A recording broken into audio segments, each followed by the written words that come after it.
It is 9 o'clock and I'd like to call the May 13 Planning and Policy Committee to order. First on the order is public comment. If there's any public comment, please state your name and address, and you have 3 minutes.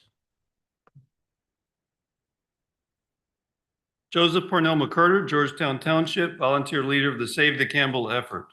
This board passed an excellent Campbell resolution, but board leadership needs course correction for what has happened subsequently.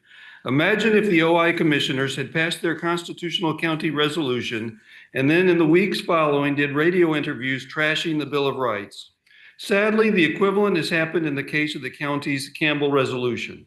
Board leadership has said on media outlets that they spoke with Consumers Energy representatives and that their concerns were satisfied by their answers. In reality, Consumers Energy has said nothing new and did absolutely nothing to address the substance of concerns addressed in the county resolution. That Consumers Energy answer fails to address the grid issues that MISO and NERC have been warning about. Our regional grid is now in trouble because planned plant closures in the coming few years exceed reliable baseload replacement. The best current estimates are that our regional grid is on course for experiencing a 4.7 gigawatt shortfall by 2027, brought on by rapid closures of coal plants like the Campbell. It also fails to address how the net zero agenda is wreaking havoc in Europe, which is further down the net zero path, so we can see what the results will be. For example, in recent weeks, Spain experienced a nationwide day-long blackout, which nearly brought down a significant part of Europe's grid. This blackout brought Spain to its knees, given virtually all systems stopped working. We also see how the UK is deindustrializing as it copes with the highest electric prices in the world and a tenuous grid.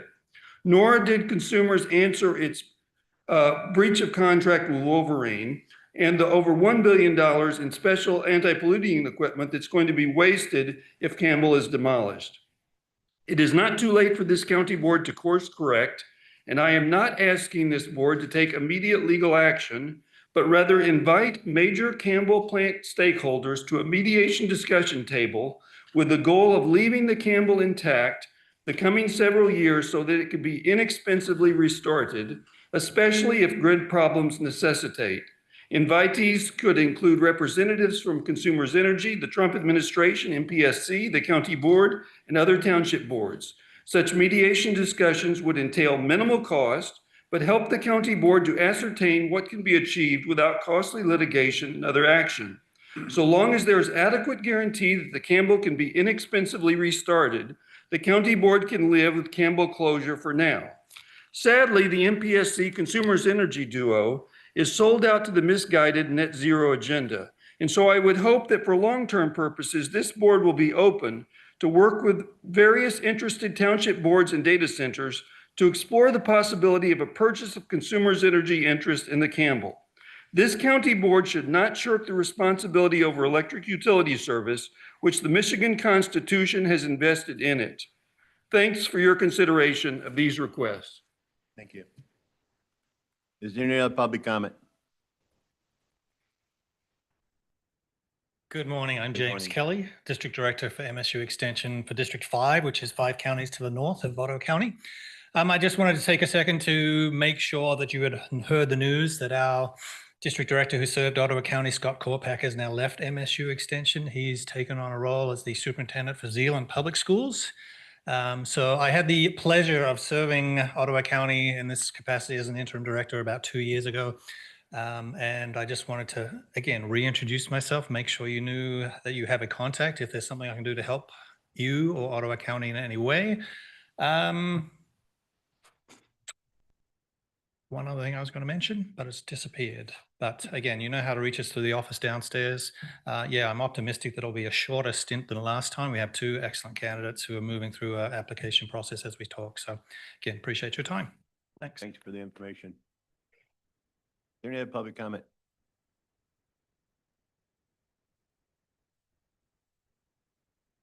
Good morning, Commissioners. Becky Patrick, Allendale. I'm here this morning to address action item number 3, the mental health resolution. You've been hearing about mental health Medicaid revenue shortfalls over the past few months, and you have before you a resolution that attempts to address that shortfall. That actual shortfall number isn't specified in the resolution, but it might be somewhere around $5 million. But what if that number was really closer to $9.6 million?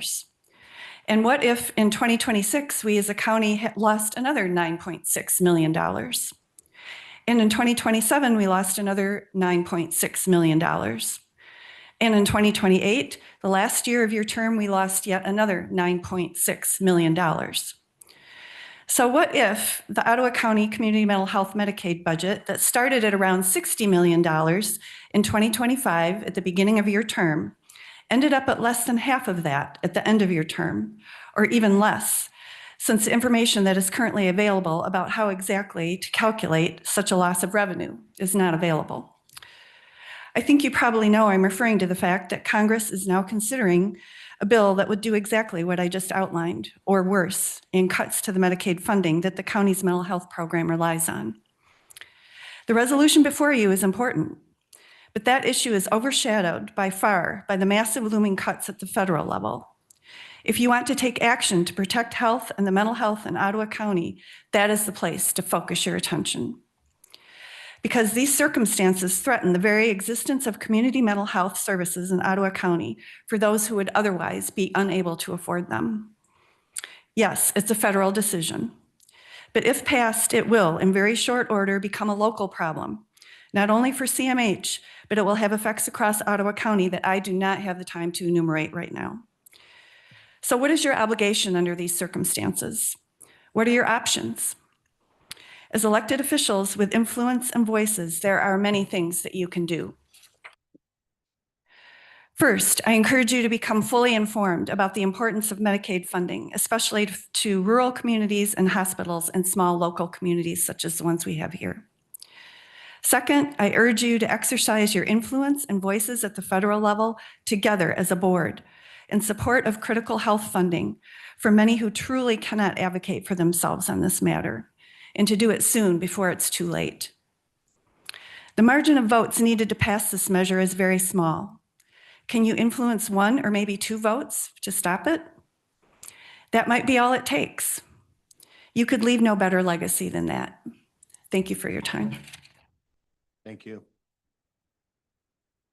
Any other public comments at this time? Seeing none, we'll move on to the approval of the agenda. Consent resolutions. Make a motion to approve the agenda. Motion to approve the Second. second. All in favor, say by saying aye. Aye. Carried. Consent resolution approval of the minutes of the April 10, 2025 Planning and Policy Committee meeting. So moved. Second.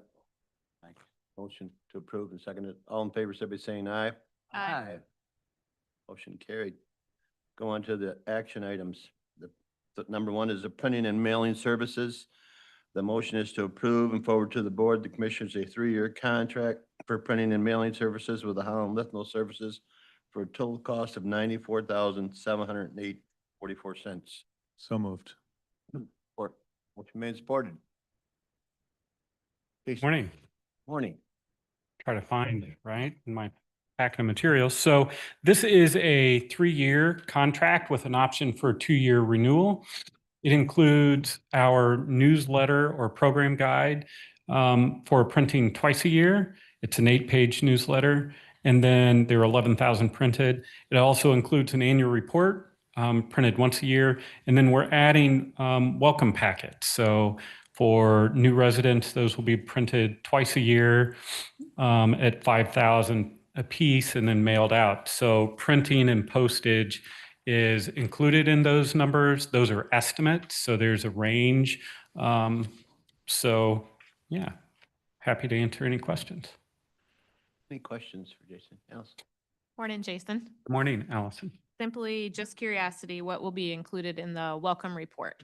So we'll include just overall information on the parks and, you know, what they can find at them, our trails, and our programs. So, yeah. Why only 11,000? So that is, that will include, we have a mailing list. So if people would like to receive a hard copy, they can sign up. Plus we print several thousand that we deliver to various places like local libraries here at our office, at our marina, our new campground, the Nature Education Center. So this is an opt-in list? Yes. Okay. Yep. If you're not in it, Jordan, I'd recommend it. It's really nice. It's really nice flyer. I don't know. I feel like I get a lot of mail from the county, so. You need more. Need more. Any other questions? Please call the roll. Mr. Teeples, Yes. Mr. Moss, Yes. Mr. Barry, Yes. Mr. Bonema, Mrs. Rhodey, Yes. Mr. Zylstra, Mrs. Wenzel, Yes. Mrs. Miedema, Yes. Mr. Juritzma, Yes. Mr. Bruger, Yes. Mr. Kyers, Yes, Mr. Zylstra. Yes. Motion passes. thank you. Move on to number 2. The item Explorers Trail Allendale Segment Engineering. The motion is to approve and forward to the Board of Commissioners amendment to contract Police and Vanderbilt engineers in the amount of $140,200 for the final design and bidding of the Allendale segment of the item Explorers Trail. So moved. Support. Motion made and supported. So this is an amendment to an existing agreement. This is the Allendale segment, so just north of M45 on 60th, it'll cross M45 and head south to Pierce and connect in with the trail along Pierce. So this is for final design, permitting, bidding, and then the construction work. So the original contract included about $50,000 for initial preliminary design. So this is the final design, permitting, bidding, construction. We're working with the township, MDOT, and then this will be a transportation alternatives project that we apply for grant funding. Does it include the cost of the permits? Yes. So and then we'll have, the plan right now that we're working on is when it crosses M45, that will trigger a intersection at 60th. So this will be done in conjunction with, MDOT and the township. So, yeah. It does not include the intersection work. It's the trail work specifically. Good. Sorry. Please call the- I'm sorry. That's Go okay. ahead. Just curious, the time frame on the actual construction starting. So that's a great question. It will be at least several years out. And the Transportation Alternatives Project is a federal funded project. So our goal is to apply for that this year, but then that takes a couple years. So the earliest possible we would receive the funding is likely 2027. We would want to make sure that we do this in conjunction with the intersection there. So whenever that happens, so timing would be coordinated with MDOT. Okay, thank you. Just a quick question. Do Michigan. you have any ideas about how they're crossing, like Michigan Drive? What's the projected design for getting across? to So the at side? 60th right now, there's the Michigan turnaround the is right there. median, right? It will go straight through, and there will be an intersection going straight through at 60th. And then I'm not sure about the turn lanes. So and- changing the median. Correct, Okay, correct. thanks. Please call the roll. Mr. Barry, Yes. Mr. Bruger, Yes. Mr. Zylstra, Yes. Mrs. Wenzel, Mrs. Miedema, Yes. Mr. Moss, Yes. Mr. Juritzma, Yes. Mr. Teeples, Yes. Mrs. Rhodey, Yes. Mr. Kyers. Yes, Motion passes. thank you. Number 3, the mental health funding resolution. The motion is to approve and forward to the Board of Commissioners a resolution addressing mental health funding shortages at the state. So moved. Support. Motion made and supported. Discussion on this. Is Dr. Bashir here or no? Yeah. Dr. Sharp.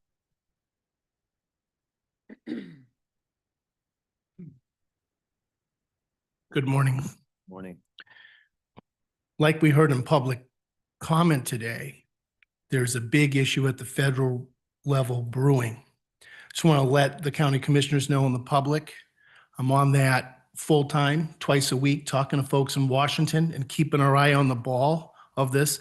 And as we heard in public comment, what is being talked about is absolutely catastrophic if it goes through. As you know, Ottawa County's CMH budget is primarily funded by Medicaid based on the number of enrollees, regardless of how much, if they use CMH or not. So if they change the criteria in any of the programs and we lose enrollees, we could lose countless millions in the system.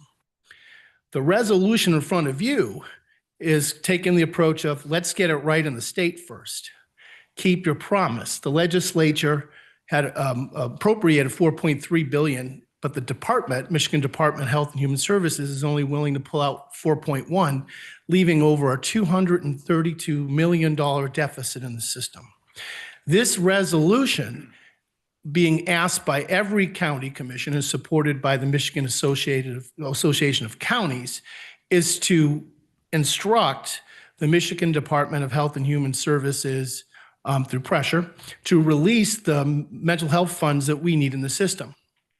Specifically in Ottawa County, we're doing everything we can to balance our Medicaid deficit we had last year and this year. However, the level of funding that we're getting doesn't even consider potential growth. So when you look at the resolution, it's actually attacking or highlighting several aspects of what caused the Medicaid deficit. And it's lack of enrollment, not pushing out the money, administrative burden. And what this resolution does as well is it informs the Michigan Department of Health and Human Services and our own region that Ottawa County cannot supplement Medicaid deficits with county general funds. So therefore, the state needs to keep its promise in funding the system adequately. So as you go through the resolution with our attorney, Doug Van Essen, put together, it accomplishes two general goals: to outline the problem, but really put a flag in the ground saying, this is a state obligation and you must fund it. Now, I also attended a phone call last week about Medicaid in general, and while nothing is confirmed on the federal level, if they go through some of that stuff, it actually has nothing to do with this year's budget and pushing out the money that we need. So in Ottawa County, we're trying to be good stewards of it. We had to deal with the deficit end of last year, and this year we're starting to handle it. But without this funding, we don't have the ability to actually deal with any more growth. And we're required to provide services regardless of the level of finances. So if you have a question about any element of that resolution, it's highlighting one or more of the reasons why most of the state PHPs or CMHs are in deficit, and a firm stance saying it's further resolute that they keep their promise. And the county's not picking up the tab with county general fund dollars for unfunded Medicaid money, Medicaid services. And what's interesting is no new money is needed. We're not asking to raise any more money for the system, just push out what was actually allocated. So that's what it intends to do. I'll take questions on it. Why don't you go ahead, Jim? I've got a short-term and a long-term question. Short-term, what feedback are you getting on why they seem to be slow walking, getting the money out? And the long-term question is, you've brought to this board lots of valuable information. This apparently is a broken funding mechanism for Right. a critical service. What's the fix for this long-term? Yeah, well, okay, two ways to answer that. First of all, I did a whole presentation on this on Friday last week. There's a video recording for the public on the CMH website in the Did You Know series. It outlines this issue, why I think this is happening. So for the public and others, you can go to the website under the Did You Know series and watch that whole thing. The simple answer, Commissioner Berry, is they don't think we need it. Is the simplistic answer. So they do a calculation once the budget's allocated, and then they say, well, based on our data from 2 years ago on utilization data and expenditure cost, here's how much money we're going to actually push out. That's the simplistic answers. They simply don't think we need it. which is really hard to understand, where 8 out of the 10 regions are in massive deficits. Clearly, we need it. The more sophisticated answers, they did a actuarial study using a group called Milliman to help look at the average costs and expenditures and the amount of services we provide.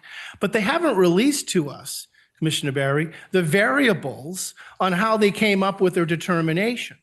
So the department, not the legislators, the department, Michigan Department of Health and Human Services, are saying, based on their actuarial studies from data from 2 years ago, here's how much you need.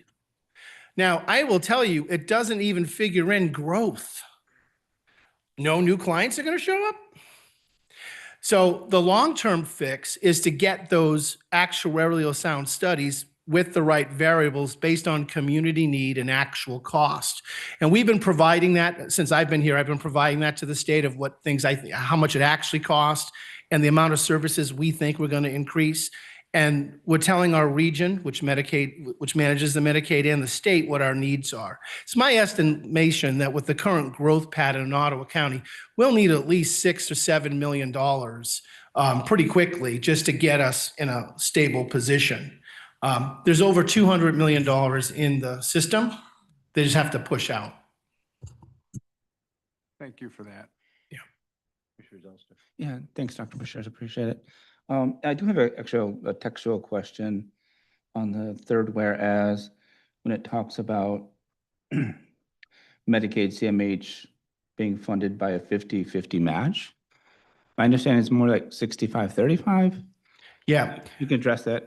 Yeah. So what they were talking about, and I think it was on the F map, the federal map, it actually is more what you're suggesting, 60-30.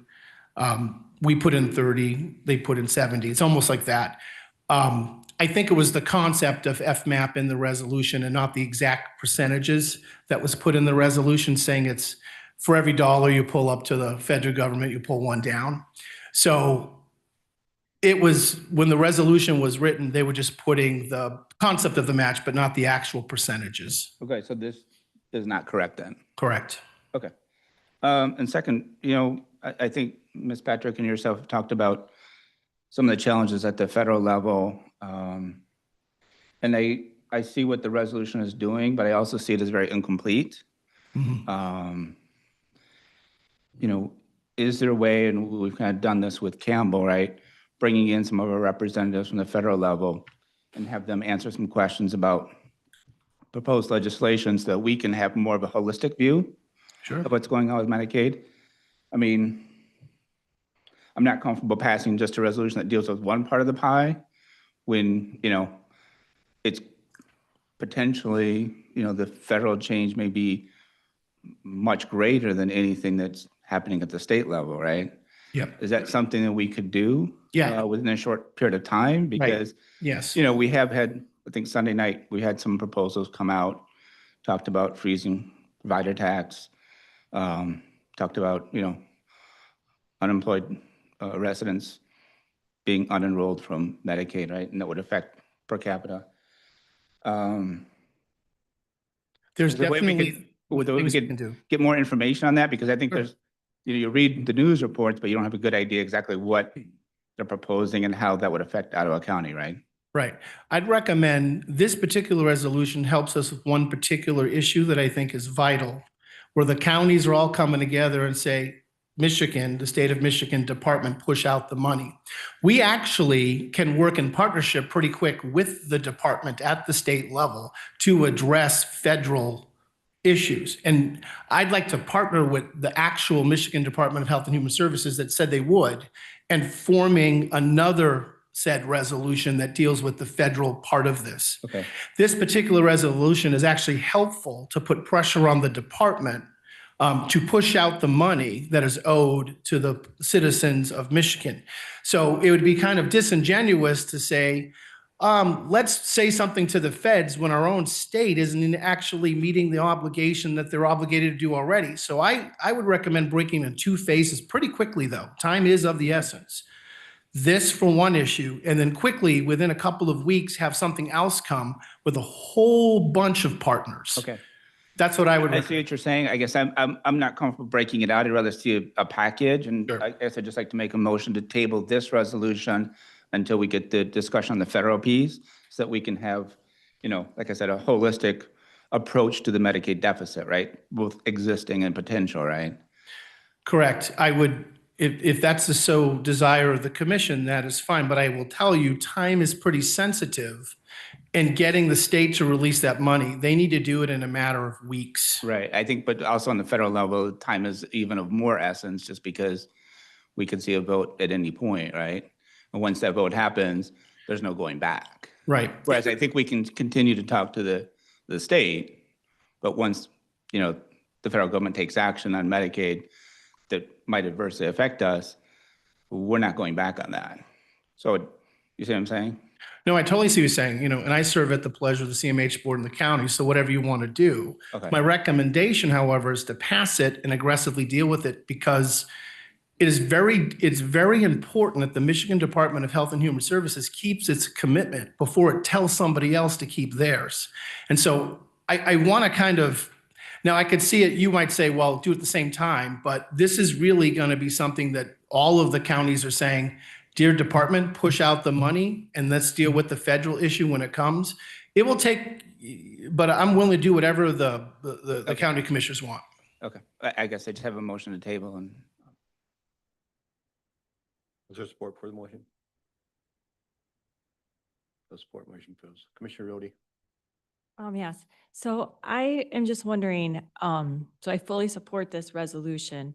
But I'm just wondering, could you share with the board, our current status? Because I'm not sure everybody knows that there's been some rectifying of the shortfalls that we've had. Yes, we've been able to reallocate some of our cost allocation and revenue models for one of our funding streams called CCBHC, and it's going to generate enough money to cover this year's deficit, Yes, so several million. Mhm. So the LRE has been able to help. Yes, and they're verifying the numbers. That's why in my annual report for last year, you don't really see it for this year. They're verifying the numbers as we speak.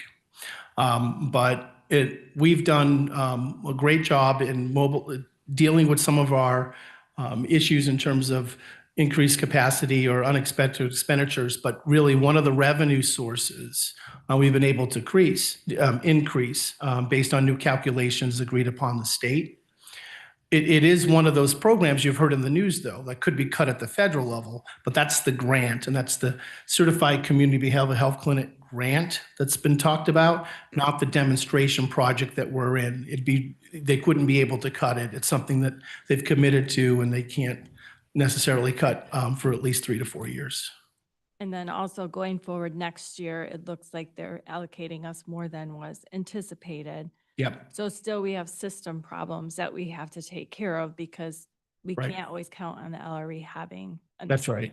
So we're stabilizing our budget, but preparing for the future. But this is a vital issue because if the system's not funding adequately, if you get more than a 5% growth in any one of our services, you're automatically in a deficit. And what you don't want is at the regional level, the rainy day fund to be drained down, because then we don't have any access to that. And that's why in the resolution, it has strong language to say if the Medicaid disappears, that this county is not going to fill in the gap. Mhm. Thank you.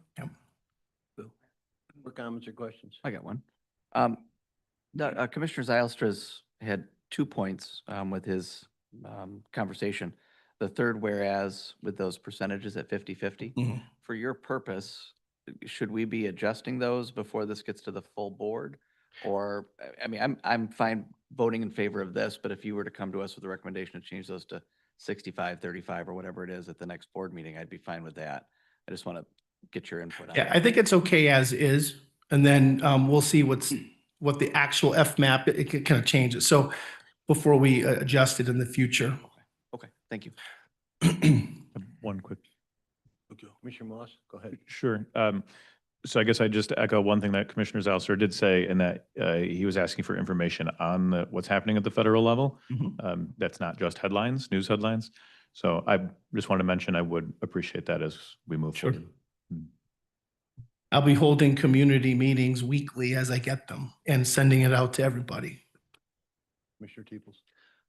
Thank you, Doctor, for being here. So I have a few questions. Great. So first of all, I want to comment that I watched your presentation before the Michigan legislature on this. Thought it was excellent. Many of us on this board have already been pushing the state legislators on this issue very strongly as well. So I too support this resolution. But you made a comment just now to Commissioner Rhodey that this year's deficit is covered. Are we talking 25? Are we talking 24? Or are you talking across the board, you've got things under control? 24, believe it or not, the books is still open. We were supposed to have that finalized in April. The region is about to, because they have to cost settle with us. We think that any deficit we have in 24 should be covered, will be covered by the regional entities, internal service fund, rainy day fund, which we populate. Our projected deficit for this year, if our revenue projections stay the same, will be just about at zero. And if we ended up having some unexpected expenditures like we did late last year, there's still money in the regional entities internal service fund to cover that for us. That's for us. The big danger, Commissioner, is if that ISF gets drained completely. And then what do you do? And it does not look like that's going to be the case this year. And so we're in the process of stabilizing our budget. We're not out of the woods yet, but we're a lot closer than we were at the beginning of the fiscal year. And so I feel confident that this gets us closer to a zero deficit, a zero issue, but it's only accounting for a small, like we're already projecting for next year what we're gonna need. And we have, say, a 6 or 7% increase in any one of our services, we're gonna be back in that Medicaid issue again. But the staff have worked really hard, fiscal services has worked really hard to help us address this year's projected deficit that we were thinking is around 2 to 3 million. We've got it pretty much down to, if our revenue projector's down to like 60,000. But anything can change for the rest of the year with increase in utilization. So it's stabilized, but it's still not funded enough to address the growth in Medicaid. You know, our budget only assumes that 6% of the Medicaid population shows up. Well, every one of them has an entitlement benefit, and things are rough out there. So I like to think it's more like 10 to 12% are going to show up. And so I'm basing my forecast models on 10% growth. I think it's going to get worse out there, not better. I think it's remarkable, frankly, that you guys have covered that deficit. And I want to really commend you and fiscal services, your teams for doing this. I mean, that's fantastic. You also, in the resolution, it also talks about a 700 loss of beneficiaries. In your testimony or your comment just now, earlier, you talked about loss of enrollees, right? And you're talking about growth.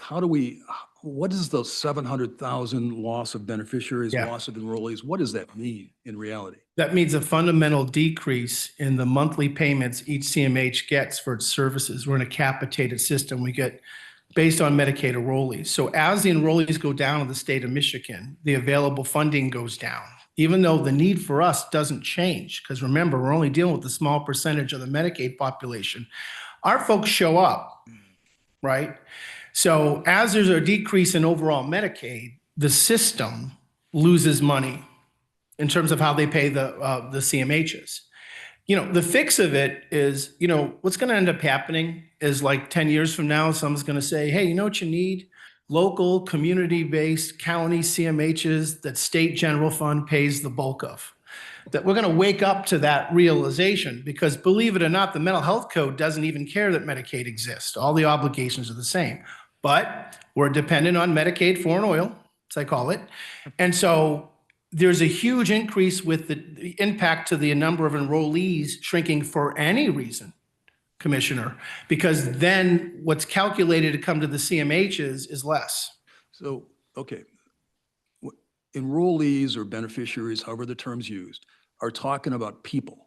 Correct. So you're saying that there's 700,000 Yes. less people Yep. coming to the CMH for services? No, there's that number is the number of people that have fell off Medicaid that's decreased, that will decrease the money coming to us. And yet what?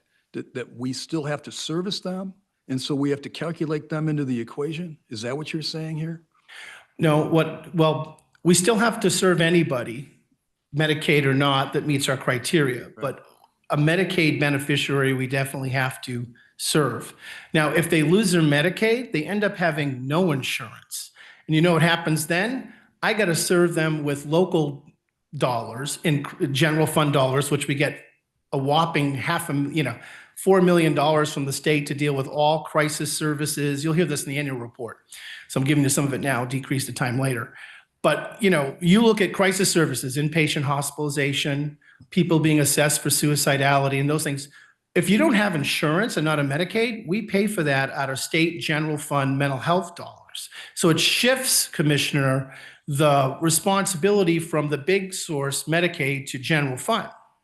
It means for us, we have less money to serve virtually the same amount of people because the percentage of people that come to Medicaid to come to us are already have the most severe forms of the conditions that they have. That's who we focus on.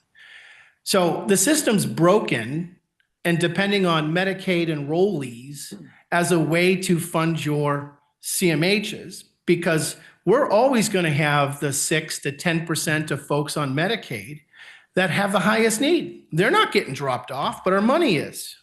And that's why, as I'm still trying to put this equation together in my head, that's why you've talked repeatedly today about the growth, projecting the growth, and making sure there's budgets monetary funds there to cover the growth. Because even as the number of current Medicaid recipients decline, you're anticipating the 10% growth. And there needs to be funding there. Yeah, so figure it this way. Say there's overall a decrease in Medicaid recipients statewide, Ottawa County-wide of say 30%, right? I get 30% less money. The people that come to us are in the remaining folks anyway. So we end up having to serve the most severe in the Medicaid population. So even as it shrinks, our need still goes up because guess what happens? The remaining folks are even more stressed on Medicaid and they come to us for services. So the biggest flaw in the system is that the funding for CMH folks on any funding source is not based on national published kind of norms of how many folks will have a developmental disability or autism or a mental illness. We're not using those published rates that are as high as 22% of folks will have a mental illness or mental health symptoms in their lifetime. We're not basing our funding on those rates. We're basing it on the number of this huge population, which we already serve the most severe anyways. And it just decreases our ability to do the things we have to do for the subpopulation within Medicaid. It also seems to me the system's broken, not only because the state's actuary figures analysis are incorrect and won't tell you guys what they are, but it also doesn't assume the increased cost of the service. It's not just, you can't just put money to a person and say, this is how much it's going to cost you to take care of that person if they have severe mental illness, because it could be 5 times that cost. That's right. So the whole equation about how CMH is funded is just flawed. So I certainly support this resolution. I think that money has to get released from the department. And I'm glad the state's involved. And I think this is the first step to do it. And I applaud all of the work you've been doing. Thank you. Commissioner Minima. Morning. Again, I want to echo Commissioner Teeples. I really appreciated his comments that he made and his questions. I think they were well said. I additionally watched your video in Michigan at the state level and very well done. My questions are very generic, more in nature. I'm taking it that this resolution was drafted by somebody and distributed it across to every county. Is that correct? Yes, there was another version. And then at the county level, we then made it fit for our specific situation. Okay. Are you comfortable with everything that is in it? Is there anything that you wished had been adjusted further? I'm comfortable as phase 1 of many things to come. Okay, great. And then my more editing type thing just for our board level is it currently just states at the end of it that we are going to insert, it's on the final page of the second to last be it further resolved, the last be it further resolved, it just says insert local representative and stakeholders. I just want to make sure that that's really spelled out about who that is and that that's nice looking instead of looking like a draft. Right now it looks like a draft. Before it comes to our full board, I would love to have the names written in there before. Okay, so just a suggestion. So as we move forward.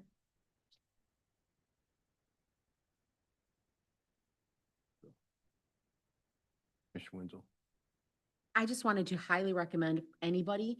I was able to watch Dr. Bashir has started the Did You Know series online, and he completely explains it in layman's terms. So if anybody has any questions or needs more understanding of it, I highly recommend that you go onto the county website and watch those.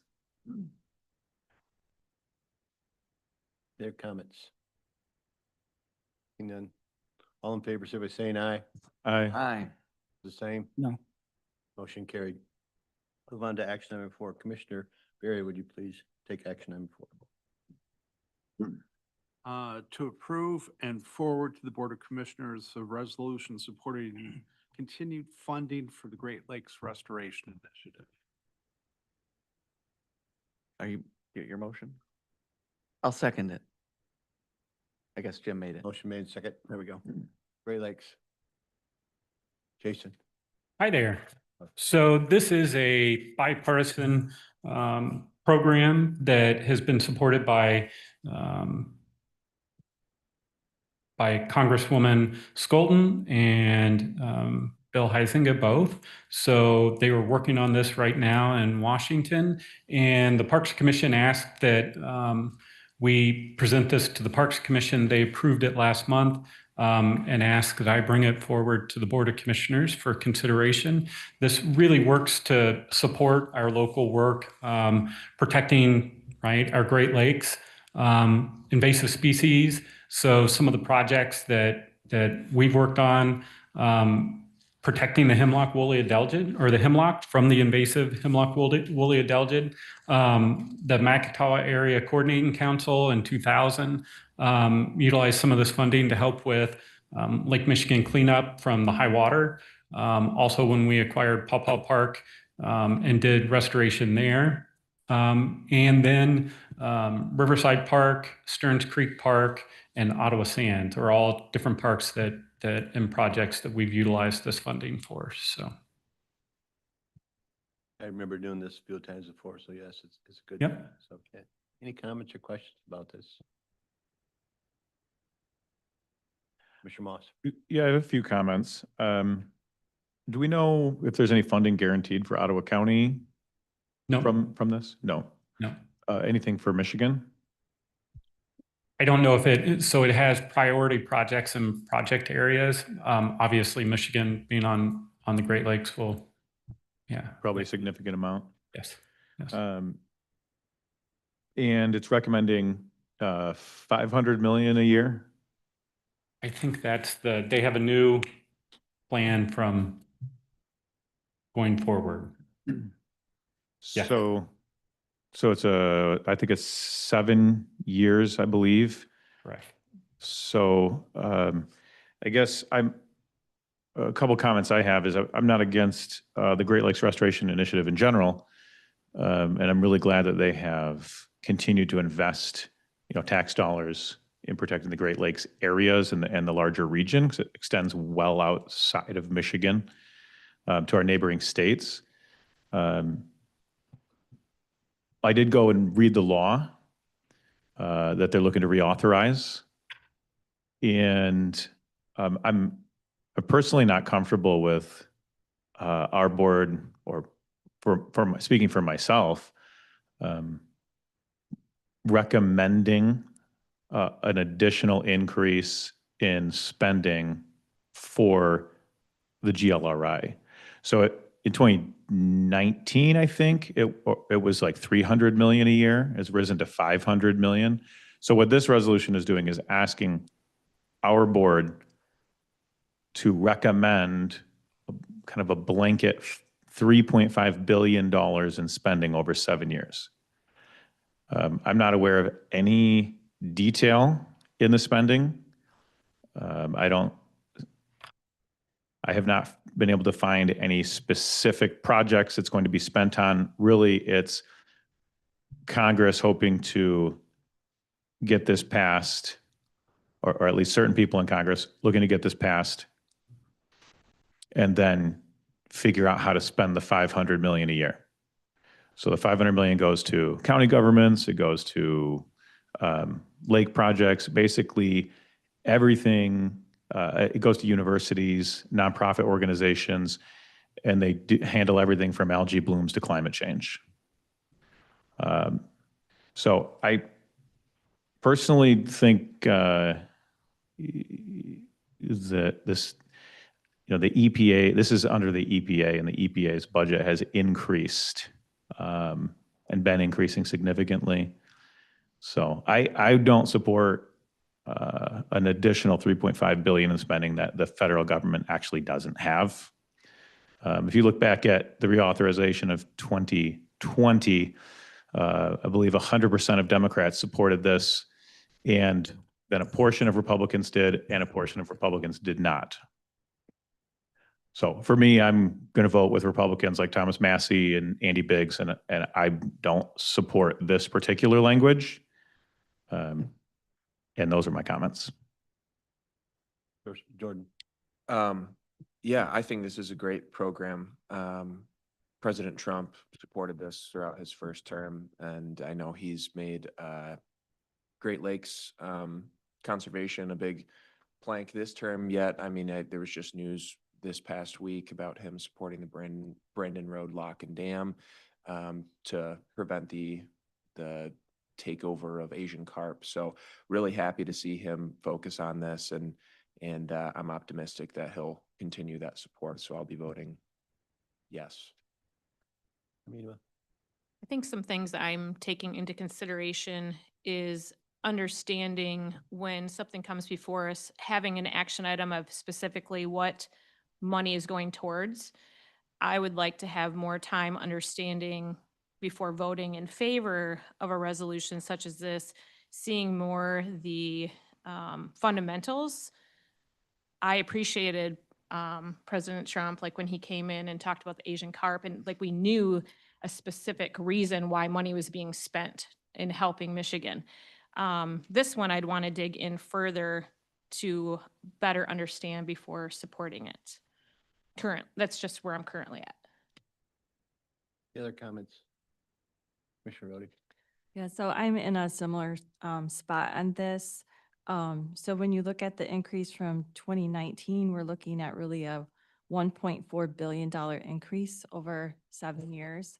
And honestly, again, I need more details as well. And I would want to know how this is being spent. I think we have seen in recent months that a lot of money is flying out the doors on the federal level with little scrutiny, and things are just, being doled out left and right with no real checks and balances. And so for that reason, I can't support this at this time. I'll continue to look into it over the next couple of weeks, but I think some scrutiny is needed on this one.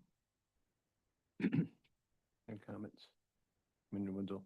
What is the pathway to getting, is it possible to get itemization of what it's being spent on? Anybody? And No, it's not. If it's authorized, then it will allow people to apply. Okay. I just think too, like it's possible, this is on the federal level. It's a federal issue. And I think there's a lot more information, I'm guessing, available to people working on that level. So I think it's potentially more difficult for us to analyze this, than our representatives. So anyways, I just think it's harder for us to make a call on it at this level. Barry? I'll just make a comment. I'm aware historically the Republican Michigan congressional delegation has always strongly supported the Great Lakes Restoration Initiative. There's a history of feeling that this was a very underfunded program for a number of years, and it's been a lot of work trying to get the funding levels up to the point that it can be effective.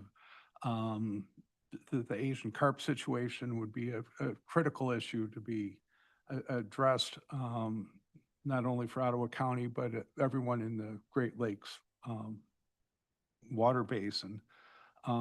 This is not a project list. It's just merely a resolution in support of the Great Lakes Restoration Initiative. And obviously, as Commissioner Moss said, there will be applications for use on these funds. So the oversight will be coming from another direction. And this is, I take this as merely a voice of support for the Great Lakes Restoration Initiative, which I think is very critical for Ottawa County. Mr. Chair, I have a follow-up question for Commissioner Barry. Do you know if this has anything directly to do with the Asian carp? Or I thought that was kind of a separate funding for the state. My understanding is that's part of it. I mean, obviously, this is a big and Great Lakes is a great, there's projects all over the Great Lakes area, but that would be a critical one, which I think has bipartisan support to address the Asian carp situation. Yeah, that's a pretty huge issue. My understanding was that that was completely separate. So I may be wrong on that. It may be rolled into this. I may be wrong on that as well, but to me, I can see how that would fall under something that a grant could be requested to address through the Great Lakes Restoration Initiative. I'll definitely look into that before the board meeting in 2 weeks. And the other comment I had is that EPA has new leadership and I think is doing a great job. I did a lot of reading on their website. They have put out a lot of new information.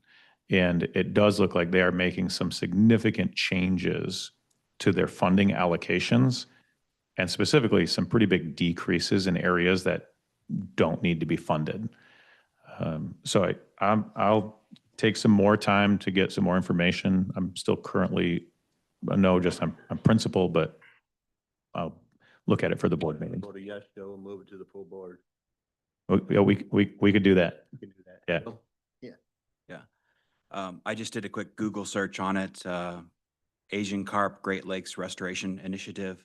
The number one thing that came up is the Great Lakes Restoration Initiative, GLRI, is a major effort to protect and restore the Great Lakes, as one of its key focuses is preventing the introduction and establishment of invasive carp, particularly Asian carp.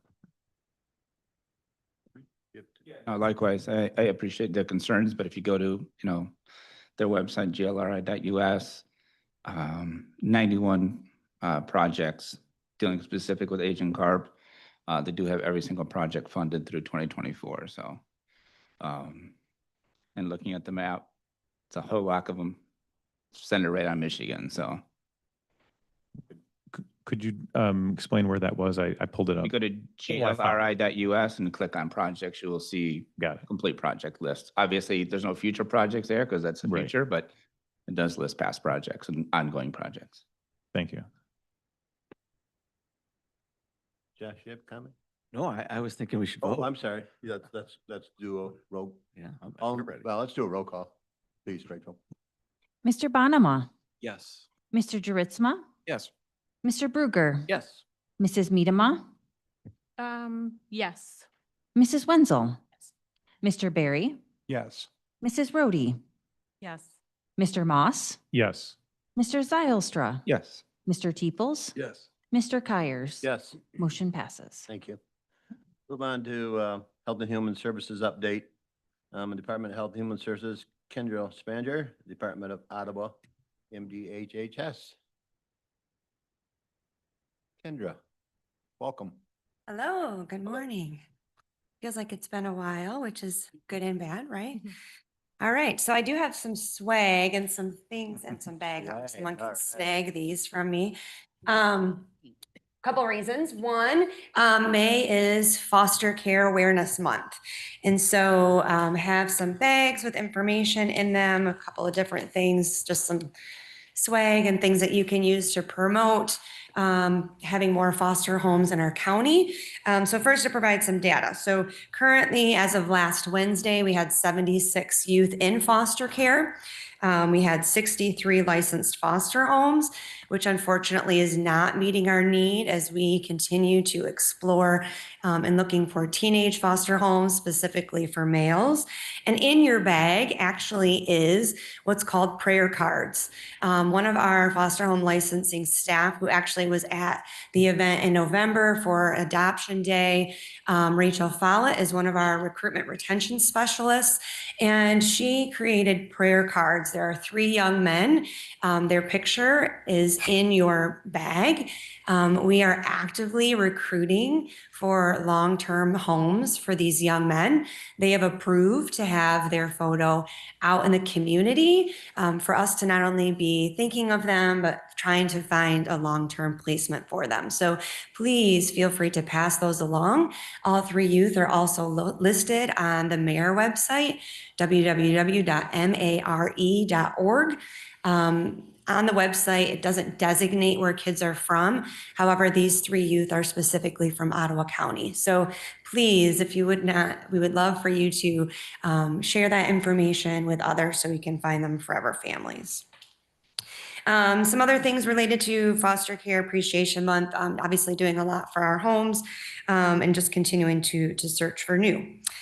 We have seen an increase, however, on the opposite side. We've seen a decrease of kids coming into care, but an increase in CPS referrals and investigations.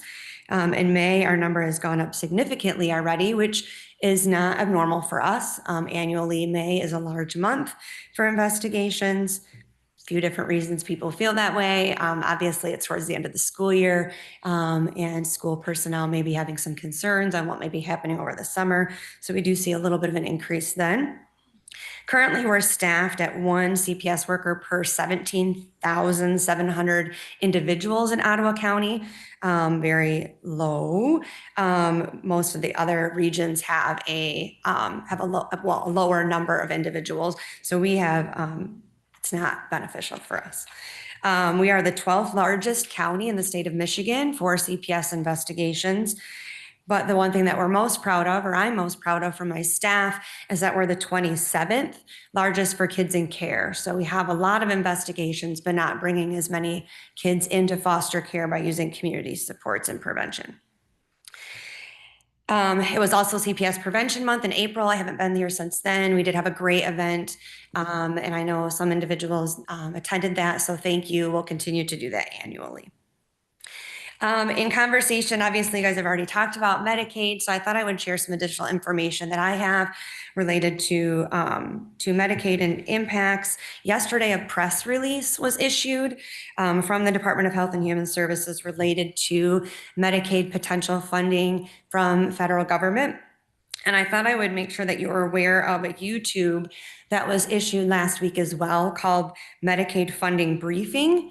And that was from the Senior Chief Deputy Director about some of the possible implications of Medicaid decreases from the federal government. Just a quick couple of highlights. So some of the proposed changes. First, reducing the federal match rates, which for Michigan, that would be a $1.1 billion annual loss. 30% of Medicaid beneficiaries would lose their care. Also, the proposal of work requirements, which we've had in the past. This is not something that would be revolutionary, but it is an impact to us as well. Mostly administrative costs for implications of that. Here in Ottawa, a large percentage of our Medicaid beneficiaries that are eligible are actually employed. So there will still be issues, but not as significant. Provider tax reforms, that will obviously be an issue for our hospitals and our nursing homes regarding reimbursement rates. And then implementing per capita caps, which at this point, we don't know what that would be.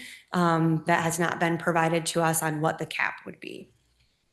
So some impacts locally. So I thought I would provide some data and information for you. So a year ago, we had 47,899 residents on Medicaid, either through straight Medicaid or health plans and Healthy Michigan program.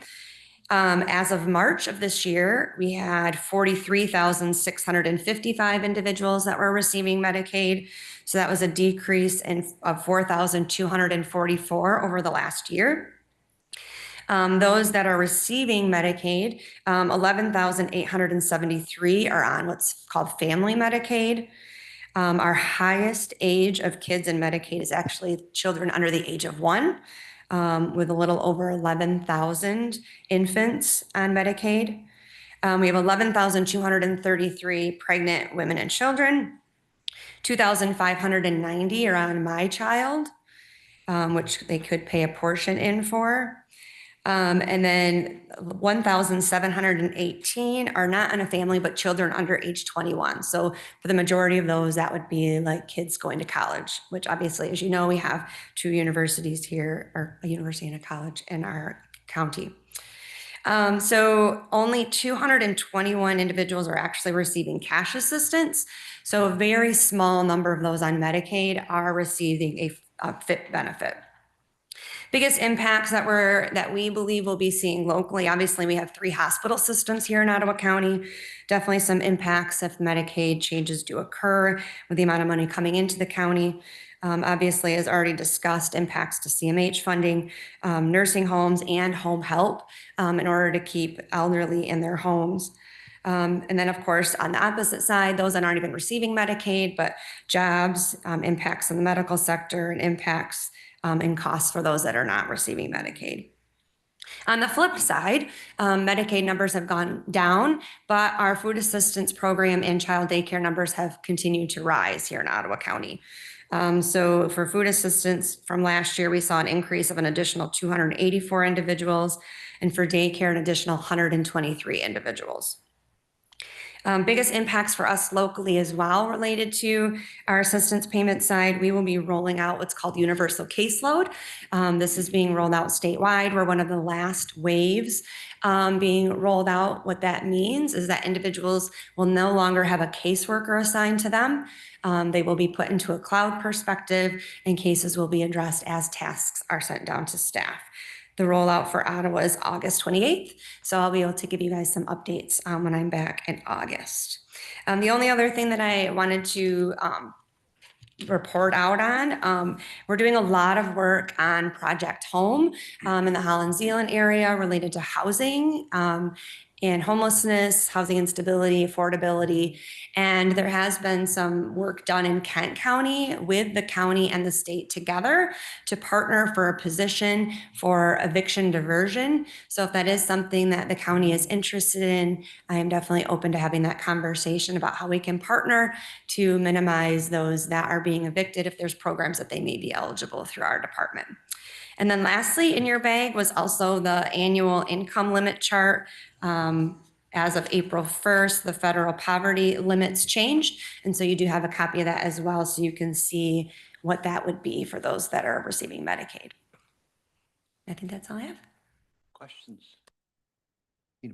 Morning. Morning.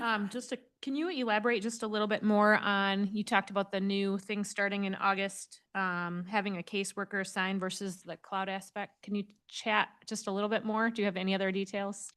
And how that will affect, I guess, the community and yourself with your staff members? Yeah, so we have already started what's called In Contact or Client Connect.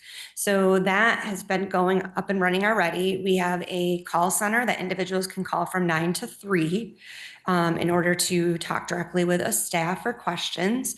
Currently, staff now get cases assigned to them and they hold the cases. So they can have anywhere from 700 to 900 cases on their caseload. With this new approach, cases will no longer be assigned to a staff, but as things come in from the system saying like a new application is received, it will be assigned to a worker in a queue. Some of the benefits that the state are seeing is that there's not a difference in how long it takes to process. So like right now, if a staff gets a case, they have up to 30 days to complete it. Some staff may not have as many cases and may be able to get it completed quicker than another person. Now that piece will be eliminated. So everything will be coming in as it's dropping to staff. So So the level of service potentially will be greater on how quickly we can get things processed. So that's a benefit. The downside for clientele would be that they don't have someone directly that they may have a relationship with to have those conversations. There's mixed thoughts on that when they take client satisfaction surveys. Many clients say, I don't really care if I have a relationship with my caseworker. I just want my benefits. My response is very timely. So we're hopeful that it'll go well. Again, it is being rolled out statewide. The last wave will be February of 2026, which we actually chose to go early. We were slated to go February 2026. However, they asked for us to potentially trade with the migrant program, which obviously they're doing outreach during the summer, so they really couldn't prep to roll out in August. So we polled our staff, and staff just said, you know what, let's just do it. We know it's coming. So it was a choice that we made to go early. Thank you. I appreciate the extra details. So it would be interesting to see what your staff and the families that you serve, the input locally here. And I'd love to hear as you kind of get acclimated to your new approach. Yeah, absolutely. Kendra, I just had a quick question. You mentioned housing eviction prevention programs. I was just curious, have you had an opportunity to collaborate with Good Samaritan program in Holland? Or I don't know if you're working with them, or if you can expound on that a little bit. Yeah, so I actually sit on the executive committee for the Lakeshore Housing Alliance. So I have a lot of collaboration with all of our housing partners. So we're constantly in conversation. The biggest thing that I would say, because we're moving to something like UCL, we're not going to have staff capacity to have case management directly with those agencies. So the majority of the time, it's giving the information to the client and hoping that they follow through. Now, obviously, that's a choice. With the case management perspective, like with the donated fund agreements like Kent County has, they actually have the worker sitting down with them and doing it at that point in time. So if they come into the court with an eviction notice, they're working them through the process through our department and then using those other entities to be bridging those gaps. We did a little bit of that work during the pandemic in 2020 and 2021, where we had staff that were designated just to do SCR eviction diversion with what was called SARA funds. So that was a big collaboration with us and Good Sam together as the HARA for our county. And we did see some really great outcomes from that. The biggest thing, obviously, for Ottawa is that when people are applying for supplemental emergency relief, the majority of the time they're denied due to affordability. So that's probably our biggest gap that we see is individuals aren't able to pay their next month's rent, even if we help them with their eviction. Thank you. You're welcome. So I just want to follow up on Mr. Miedema's question. So when you talk about the caseloads, obviously you do a lot of different types of work, foster care, CPS, all those different things. Are we combining caseloads on everything, or what exactly specifically are you talking about with that? Good question. So it's only our assistance payments program will be universal caseload. So universal caseload would be Medicaid, food assistance, child daycare, supplemental emergency relief, and our SSA disability. So those would be the major programs. Okay, thank you. You're welcome. Yeah. Just a quick comment with a thank you. There's just the numbers. I typed in a reverse lookup to see how much my wife and I were earning back when we first had our two kids, and we would have qualified for every form of assistance on this page. I worked with AmeriCorps, and my wife was an administrative assistant with our church. So I just, on behalf of those out there who are struggling and working, I was there. And I want to thank you as a team for all that you have done and that you continue to do for people just like me. So thank you. You're very welcome. Thank you. Well, thank you. And I guess I just want to quickly add, in August, I will be here next, I believe. And I will be bringing along the Migrant Affairs Department with me. I know they've presented in the past about what they're doing for our agricultural partners here in the community. So they will be coming with me next month or next time I'm here. Yeah, So we'd like to hear that because agriculture means a lot for our counties. absolutely. Perfect. Thank Great. you. Thanks. The next update will be from the Michigan Health Endowment Fund grant from Adeline Hamley, from our public health officer. Good morning. Morning.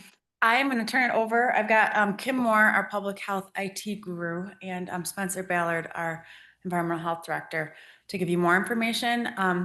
We let Gary know last week. We just found out we had applied for, I shouldn't say we, they both worked on this application and submitted it to Michigan Health Endowment Fund for a $200,000 grant. And we were just notified last week, Thursday, that we were selected and awarded those funds. So I wanted them to come and provide an overview of what that project is and what the grant is for. So. Good morning, commissioners. I'm Spencer. I'm the environmental health manager for Ottawa County. So yeah, as Addie mentioned, I have a brief update on a grant that we recently secured. Our current environmental health software that we use is called Envision Connect. It's owned by Acela, which is a company that we've been partnering with for over 10 years to provide software that we perform all of our inspections with, in particular on the food safety team. So all of the reports that you can look up online, the scheduling of all of that work and things of that nature. They just announced recently that they're sunsetting that software as of December of this year. And so in short order, we're going to be without a software, which is an urgent priority for us. So working with our purchasing division, we conducted an RFP process. And of note, Acela quoted us, they have a new system that they've developed. So they responded to that RFP with a bid of their own and wanted $1 million for implementing this new software solution. In addition, $200,000 to $300,000 annually for the cost for that. Another company, Hedgerow Software, which is widely used across Michigan for the same purpose, quoted us $120,000 for implementation and $20,000 to $30,000 annually. While this represented significant savings, we do recognize that $120,000 for implementation is still a substantial request, which would probably be an ask from the general fund. We immediately pivoted to looking for resources for funding to offset even just a portion of that cost, hopefully. And I'm pleased to report that we've been awarded from the Michigan Health Endowment Fund a grant that will cover 100% of the implementation costs for that software. For those who may not be familiar, this fund was established through Public Act 4 of 2013 when Blue Cross Blue Shield of Michigan changed its corporate structure. As part of that transition, they were required by law to contribute up to $1.56 billion over 18 years to this endowment fund, specifically to improve the health of Michigan residents. The fund focuses on supporting innovative, evidence-based work to improve health and wellness throughout Michigan, making our environmental health protection initiatives a perfect fit for their mission. The new system will enhance our ability to protect public health through improved data tracking and introduce a new customer portal allowing businesses to view inspection history and pay for their licensing fees online.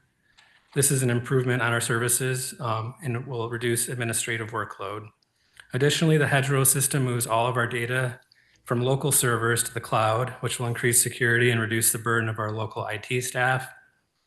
This cloud-based approach provides better protection for sensitive information while freeing up county IT resources for other critical tasks. I'm going to hand it over to Kim from IT to talk about another element of this project.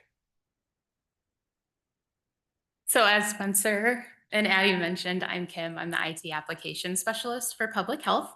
And I'd like to briefly update you on the AI regulatory assistant tool for our Michigan Health Endowment Fund. This is kind of component 2 of that grant. So our environmental health specialists conduct approximately 3,000 food safety inspections annually. Each requires detailed documentation with specific food code citations and verification of corrective actions. This documentation is time-consuming and highly technical. So this same grant that Spencer mentioned will fund both the new Hedgerow software system and the development of an AI regulatory assistant tool that's focused on providing technical and legally accurate information based on current policies, regulations, and laws. So our RFP for this AI component closed on Monday, and we're now reviewing vendors' submissions for that. What makes this tool particularly valuable is that it will be specifically trained on Michigan's modified FDA food code. and customized with Ottawa County's local regulations and policies. So unlike generic solutions or even Google, our tool will address our community's unique food safety challenges and align with our department's standardized procedures. The benefits of this tool will create meaningful impact for both our staff and the Ottawa County community. We'll be maximizing human expertise.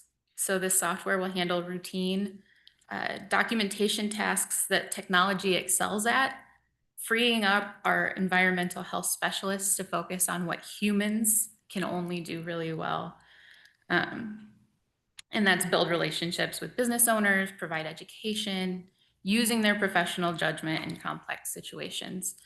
It also ensures fair and consistent enforcement by standardizing documentation across all inspectors. Will provide more consistent guidance to food establishments throughout the county, creating a more predictable regulatory environment where all businesses are held to the same standards.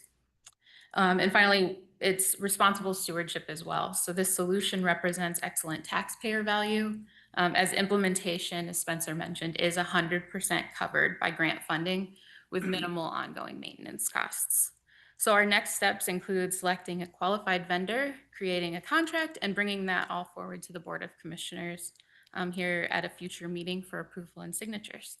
So we're really excited about these two interconnected technology improvements that are going to enhance our service, particularly to our food establishments here in Ottawa County. So thank you for your support.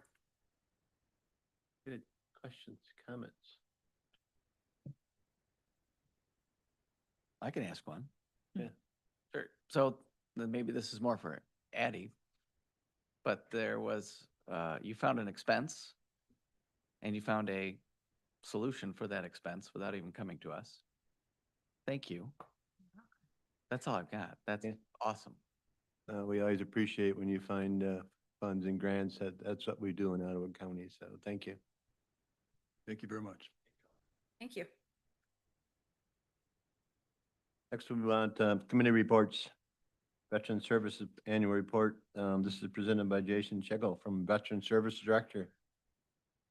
Jason. Mr. Chair, if I can, while Jason's getting Sure. prepared, I just want to give you a little bit of an update. The last couple months, we've spent a lot of time, Jason and myself, in discussions, Abby Mosier at facilities, and naturally, we always include Karen because she holds the purse strings for special projects. So again, you know, we were pretty much tasked with coming up with a home for the VA. And we looked at a lot of places around the county. You know, we always ended up back in a thought process about the probate court over here. So we narrowed it down to that facility. We spent some time in the facility looking at it. Facilities gave us some ideas. We talked a little bit about, we don't know exactly what the future is, but again, this facility would give the VA and Jason a couple years of gathering some statistics to see what was best for the VA and the folks around the county that are serviced by it.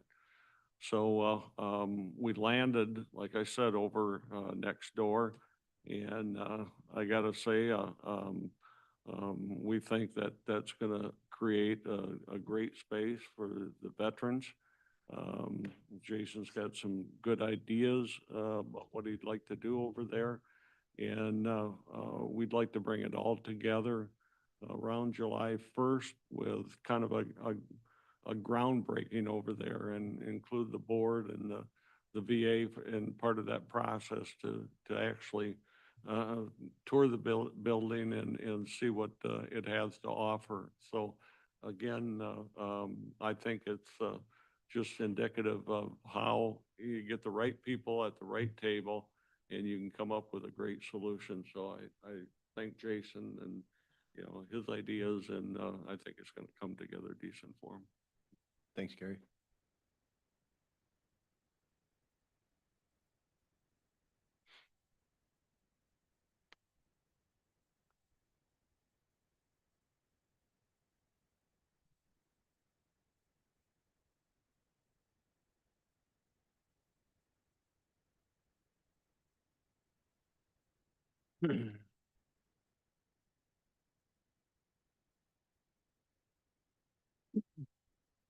Well, good morning. I haven't seen you guys in a while.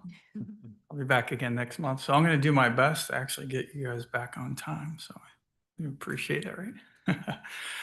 So FY24, so we'll get going with that. FY24 was a very unique year for the department because that's kind of when we got things started. The year was really filled with growth, figuring out our technology, literally setting up our budget through fiscal and our org codes. So it was an exciting year. We do a lot of really heartfelt filled work with really our focus and mission is to provide, quality of life services for our veterans and their families. And we were able to do that in 24. I'm really excited for next year because that's when really we get to kind of really weigh what 24 and 25 look like for us as a team. So I'm still kind of going back, comparing ourselves to what we were before to now. So next year's annual report will be really exciting for us. So I think we went a little quick. So we talked a little bit about staff. One thing that's really unique, and most of us know, is that our staff is 100% comprised of veterans. I put the team together and it's kind of unique for the fact that each one of us has really unique niche background. Dwayne's degree in mental health brings a lot to the table. He's attended quite a few trainings throughout the state this year when it comes to mental health, suicide prevention, PTSD, chronic health. We hosted an event this year here at Fillmore with University of Michigan to talk through chronic health, chronic pain, and some of the different ways that we can battle that without using opioids or medications that tend to put veterans in some bad spots. So Dwayne's been doing really great work with mental health, collaborating with our CMH department. Spencer's got a unique background. He's actually a college student. He's using his GI Bill, so he brings a lot to the table when it comes to our veterans and helping them and assisting them with utilizing their education systems. Caleb is a prior Air Force public affairs specialist. He's going to Grand Valley to get his degree in marketing and social media. So he's been doing a lot of great work when it comes to putting our outreach together, developing community partnerships, and getting our social media stuff worked out. And then Al, who's our County Veteran Service Officer, spent 30 years in the healthcare system. So his understanding of what it takes to help veterans with their disability claims, understanding the medical systems and how to navigate the VA and Medicare is unique as well. So one thing I'll point out is we earned accreditations in 24 with really 3 of our veteran organization partners, the DAV, the National Association of County Veteran Service Officers, and the Vietnam Veterans of America. What's unique about that is that allows us as a department to have the ability to share power of attorney with those organizations. So if a veteran has been working with any one of those organizations in the past, and they came to us as a department and said, hey, we really want to update what our claim looks like, where it is it at in the process? Can you help us out? We would say no. We would have to give them back to that organization and say, we don't have power of attorney, we can't see your information, and we would turn them back to that organization. Now that we share accreditation with these organizations, we can get right into the system and see what the statuses of their claims are. I can actually support that claim by doing work. Since I share a power of attorney, we went through all their training. I can actually pick up where that VSO may have left off and continue that process. In the past, we would just refer them back. And that's a frustrating process for veterans because 1, they're not getting the answers that they deserve. And 2, it just adds more time to their claim, more time to an already cluster of things that they have to do, and really poor communication. So by getting accredited with these organizations, it really helped us streamline our communication and how we can assist veterans. And we're continue to work. We're going to work with getting with the VFW and the American Legion as well to see if we can't share their work. So just a little bit about some of the resources. Going back to 23, we can look at, our transportation initiative, and our spend. We were roughly at about close to 18,000. Our burials were at about 8,700. And then where you really see a big change into 24 is really with the emergent funding. So we have two emergent funds. One is the county level through our Veterans Services Committee. The other one is the Michigan Veterans Trust Fund. So in 23, we only spent $2,885 in county assistance. We pushed most of that monies to the Michigan Veterans Trust Fund. But when we look at 24, we increased our transportation initiative spending by almost 10,000.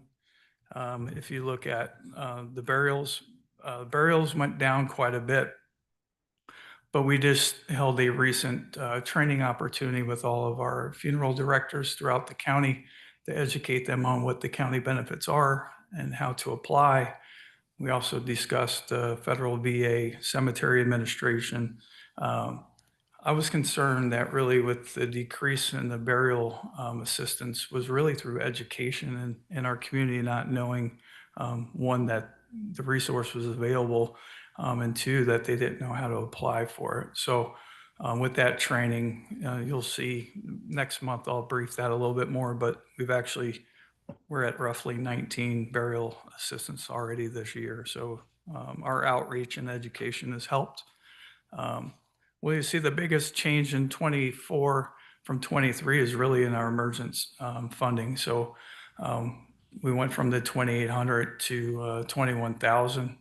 And we also continue to utilize the Michigan Veterans Trust Fund, where we increased that by 1,000. So emergent funding has increased. This year actually has increased even more. We contributed that to really folks understanding what we're doing and who we are, and how easily accessible we are now. So talk about technology. So many of you know that when I took over that we were a paper-based office. They were actually utilizing a Gmail account, very little website, very little use of technology. So in 24, we really spent a lot of time with our IT department developing a system for us to use at our level through OnBase. So it was very cost effective. It didn't cost us anything to build it out. And we're actually very happy with how it works. So with our burial allowance, for an example, it was paper-based. It was snail mail. If the veteran filled it out with the funeral director, it would get put in the mail and we would get it, a few days later. We would process the paper-based application. We would turn it into fiscal for payment. Now they have the ability to go to our website. The burial allowance application is the forms right there on the website, along with an upload function. So an applicant, a veteran, their family, or the funeral directors can actually upload the burial application and all the supporting documents right there on the website. It goes into OnBase. It'll go through a workflow process. It gets processed. And then payment requests to fiscal. So within a day, we can have the funding request at fiscal, and typically get the veteran or the funeral director paid within a week. We also have our transportation system was based off of email, and now through OnBase we have a transportation request form. It gets filled out. It automatically shoots out to Hope Network. They respond with whether they can or cannot do the trip, and it's automatic. So once we fill out the request, OnBase automatically sends out the emails. So there's very little time involved with having to process a transportation request. It's all stays documented in OnBase, so we can have reportable data of how many folks are utilizing our transportation systems. And then we can do a cost analysis as well at the end of the year. And then we also have the ability to have veteran profiles, which is unique for us because now we have the ability to keep track of our veterans. It's got a communications module in there where we can, take notes and discuss what we did with that client. So any one of us on the team can go back and look at our communications and help that veteran in the future. So that was unique too, for the fact that, if one of us was out of the office, now we know what the left hand and the right hand is doing. So with our communications tracker. Another technology update with our accreditations, we now actually have a PIV card. So we all have va.gov email addresses. We're technically almost VA employees. We had to go through background checks.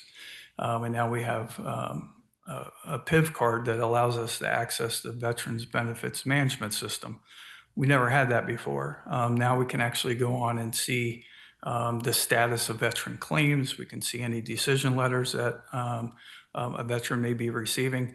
And we actually get to see it before the veteran gets the notification in the mail. So we're a lot more efficient for the fact that we can go into the system now and see statuses of claims, whether decisions haven't been made, what their award is going to be, and if there's any issues, and if we need to start working appeals and doing those things. VetRespect is a state program that we are involved with, and it's free for us, and it's how we apply for claims. So VetRespect and VBMS communicate with one another, but this is our claim system. Again, this is new for us. We didn't have this in the past. And then Gov Delivery. Caleb's been working extremely hard with our communications department. We pulled a database from our VetRespect. We pulled the database from our county on-base. We imported those into Gov Delivery. So now our veterans and their families are getting email notifications from Gov Delivery, not from our Outlook. It's cleaner. It allows us to track data. We can see how many folks have received the emails, how many have been opened. So it gives us some really good vital data and information to drive our communications forward. Community outreach, that was one of my biggest strategies going into 24 and into 25, is to get out and be a part of the community, be a part of the veteran community, really with the focus of educating. We have, roughly 12,000 veterans in the county, and we want to make sure that they know what resources are available. And we've been really creative on how we've been reaching out. We've been partnering with quite a few of our community partners. Just to name a few, we were, Project 92 for 22, Inside Out Therapy, Gateway, Lakeshore Disability Network, Renew Equine, American House Honor Manor, or work with the Michigan Veterans Home in Grand Rapids, which they've been amazing too. They donated 2 more wheelchairs. We've actually become, I think, a good wheelchair delivery program in West Michigan. Just delivered one last week. We have 2 more that we're pending delivery. We've teamed up with Battle Creek, the medical center. We've done some work with the state NBAA. I think it's just been a great way for us to really reach out. And you've probably noticed our social media has really improved as well, as far as our content and how we're getting that word out. Actually, this is based off of last year's data. So when you look at how much engagement we have with our social media, I think the Veteran Services Department is about the 2nd highest engagement within the county when it comes to our social presence and how we're getting that information out. So we're pretty excited about that. Kayla's been doing phenomenal work, working with Shannon and Scott, getting that taken care of. A little bit about 25. I won't get too in depth because we'll talk a little bit more next month for my quarterly brief, but we have the Ottawa County Parks Discounted Veteran Pass. Currently right now, We're working with the Parks Department on the back end of what that process looks like as far as the license plates and how we determine veteran status and how we can help with getting them that discount. So we should have that probably within the next few weeks. We're waiting on their vendor that they work with. And once that's put in place, we can run a couple of tests and then we can push that out.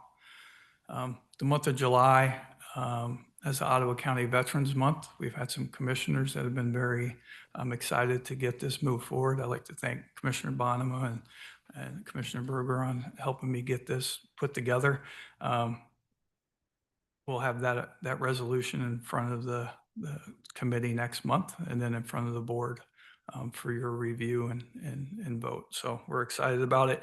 It's really going to give us an opportunity to take an entire month and really develop an education and resources and get our community involved. I mean, that's what we're looking for, right? Getting our corporate partners and our communities and our nonprofits together and really celebrate the entire month with the focus of providing the best-in-class resources. And then lastly, like Gary discussed, we'd like to do a groundbreaking ceremony for the new space, tentatively for July 1st. And then this is our Super Bowl, right? This is what we do every year. This is our biggest event, and it's our stand down and resource fair. In FY24 was our first one. It was actually started by some local nonprofits, and we kind of started taking over towards the end of the year to get that going. We had about 60 vendors that came, close to 200 veterans and family members that participated. So this year, geographically, we've moved it up from Holland to the Grand Haven area because we understand that we have a large veteran population in the Tri-Cities area, and we want to make sure that we cover that the northwest corner of the county, and then we'll strategically move this event around the county as we move forward. So September 18th, 10 to 2 at Central Park Place in Grand Haven. It's going to be a phenomenal event. We did apply for a federal VA grant to help us put this event on. We're waiting on the grant verbiage to come back, but we also did receive our stand down surplus from the VA. So we got 5 pallets of surplus that is designed to help folks that are at risk of being homeless or currently homeless. So we have some great kit bags that we can put together and make sure everybody's got stuff. Typically September, it's nice because we can start getting them ready for the winter for those that are going to be out in the elements. So, and then questions. Good, thanks, Jason. Questions, comments, questions? Allison. Thank you for a very well run annual report there. I just wanted to ask, do you have an idea how many funeral homes there are in Ottawa County or how many directors? You said that you met and did a presentation. Yeah, there's 13 or more plus, but I Okay. mean, you have some funeral homes that have multiple locations throughout the county, Okay. Dykstra, for example. So, yeah. Are you meeting at all across county lines for those who might be right on the county lines with any other funeral homes? Or are we strictly just staying within our county? Yeah, we stayed within our county. However, Kent just did theirs as well. So there's some cross collaboration with there. Yeah. Yeah, I just had wondered maybe like the Allegan, Muskegon border, if there were any funeral homes that potentially residents actually live in our county, but anyway, Yeah. I just wondered. So very, very good report. I really appreciate the information. And yeah, for any of the fellow commissioners who didn't get a chance so far to go to one of those, the stand down and resource fairs, I would speak, I think, for Commissioner Zylstra and myself, that was very well run. Last year, I was really surprised to see how many vendors participated. It was very well done. So looking forward to seeing how this one goes as well. Me too. Yeah. Thank you for all of your hard work. I know you have really built this up from ground zero in many respects, especially as far as data and, the functioning based on paper. So thank you for all your hard work in the last year. Thank you. Very good. Thank you for all you do with veterans, Jason. Thanks, Phil. Appreciate it. Thank you. Thanks for the report. Next, we have the Community Health 2024 Annual Report presented by Dr. Michael Bouchards, the Chief Executive Officer. Dr. Bouchards.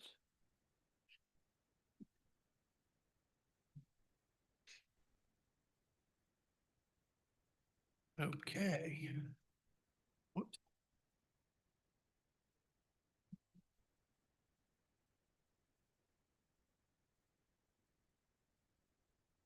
Thank you.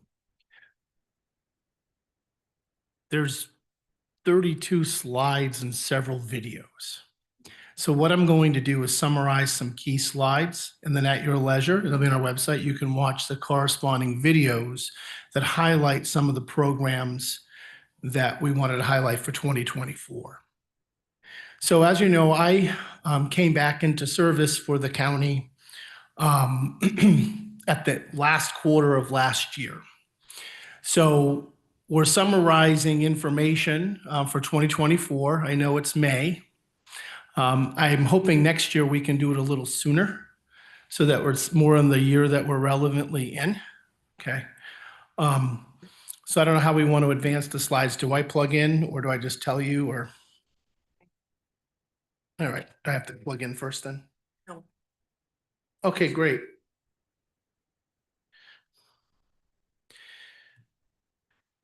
Okay, so it doesn't like half my face on the screen there for some reason.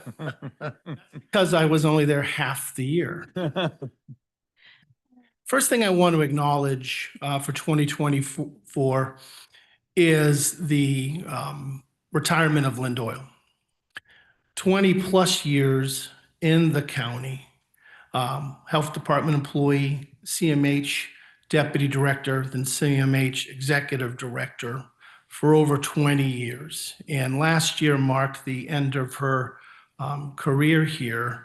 And Lynn had to put up with an amazing amount of changes at the state level. Nothing's changed. And to single-handedly try to keep a regional entity that manages our Medicaid in line. And so the first thing I wanted to do in celebrating or talking about 2024 is to acknowledge her career. I'm back after over a decade absence, but a lot of the foundation I'm talking about and celebrating for last year and the future are based on her and her staff's work. So just want to acknowledge that. So our mission, to sum it up, is that we really want to partner with folks with mental illness, intellectual disability, developmental disability, substance abuse disorders in the broader community to be a premier health agency in Michigan. So our vision strives to enhance the quality of life, and the quality of life of the people we serve is the main focus. Anybody can do some symptom reduction of mental health systems or help folks with autism or developmental disabilities stabilize, but we want to know, does what we do actually matter? Does it improve their lives? So that's kind of our mission and vision on that. We have several values that we try to use as our core values as a department: ethics, commitment to service providers and our partnership. Our service providers, which we'll see in a couple of slides, they provide the bulk of several of the types of services we provide, which you will see. We want to respect diversity. We want to have a focus on professionalism in our staff and with stewardship, and there are bullet points there that you and the community can read. The idea is that our values inform what we do, how we do it, and how we partner with people. And we want to do that with the highest degree of transparency and professionalism. So one of the biggest things is how we're going to work to become a center of excellence. And to me, a center of excellence means that you have a mental health program that goes beyond Medicaid. They have a center of excellence program that says we're more than healthcare, we're more than a health plan. We are the safety net for all of the vital services for the population groups that we serve. And as you'll see, we're a leader in providing evidence-based practices as a way of delivering our services. You know, the private system are not held to very specific evidence-based practices in the delivery of care. We are, and we're proud of that. So we have basic, things for 2024 we're talking about, but our vision for 2025 is keeping community and community mental health, evidence-based practices, and stewardship.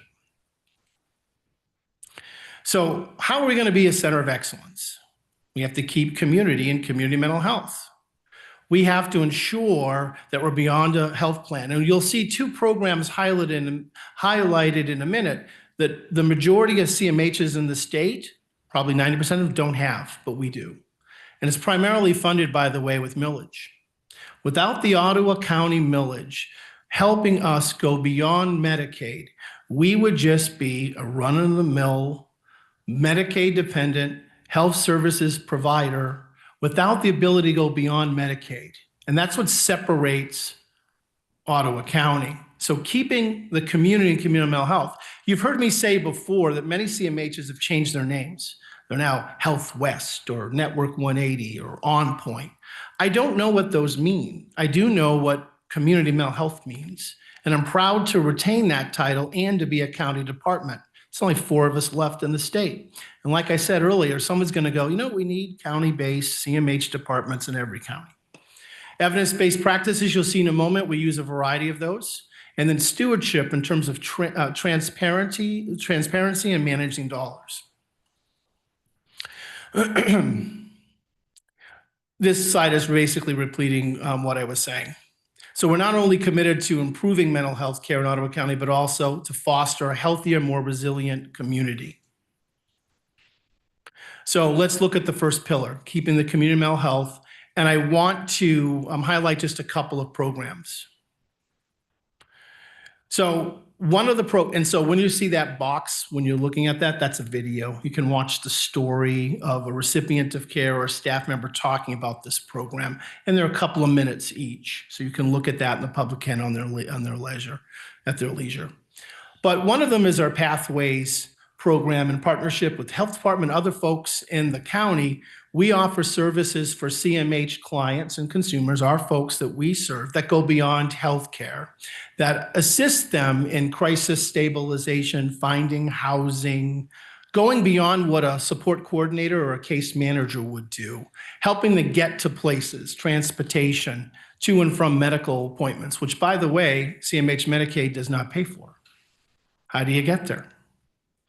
So we have 5 staff that since 2018 have helped over 579 of our folks. And it breaks down in the types of services. You get a sense of what we're doing that's beyond traditional behavioral health.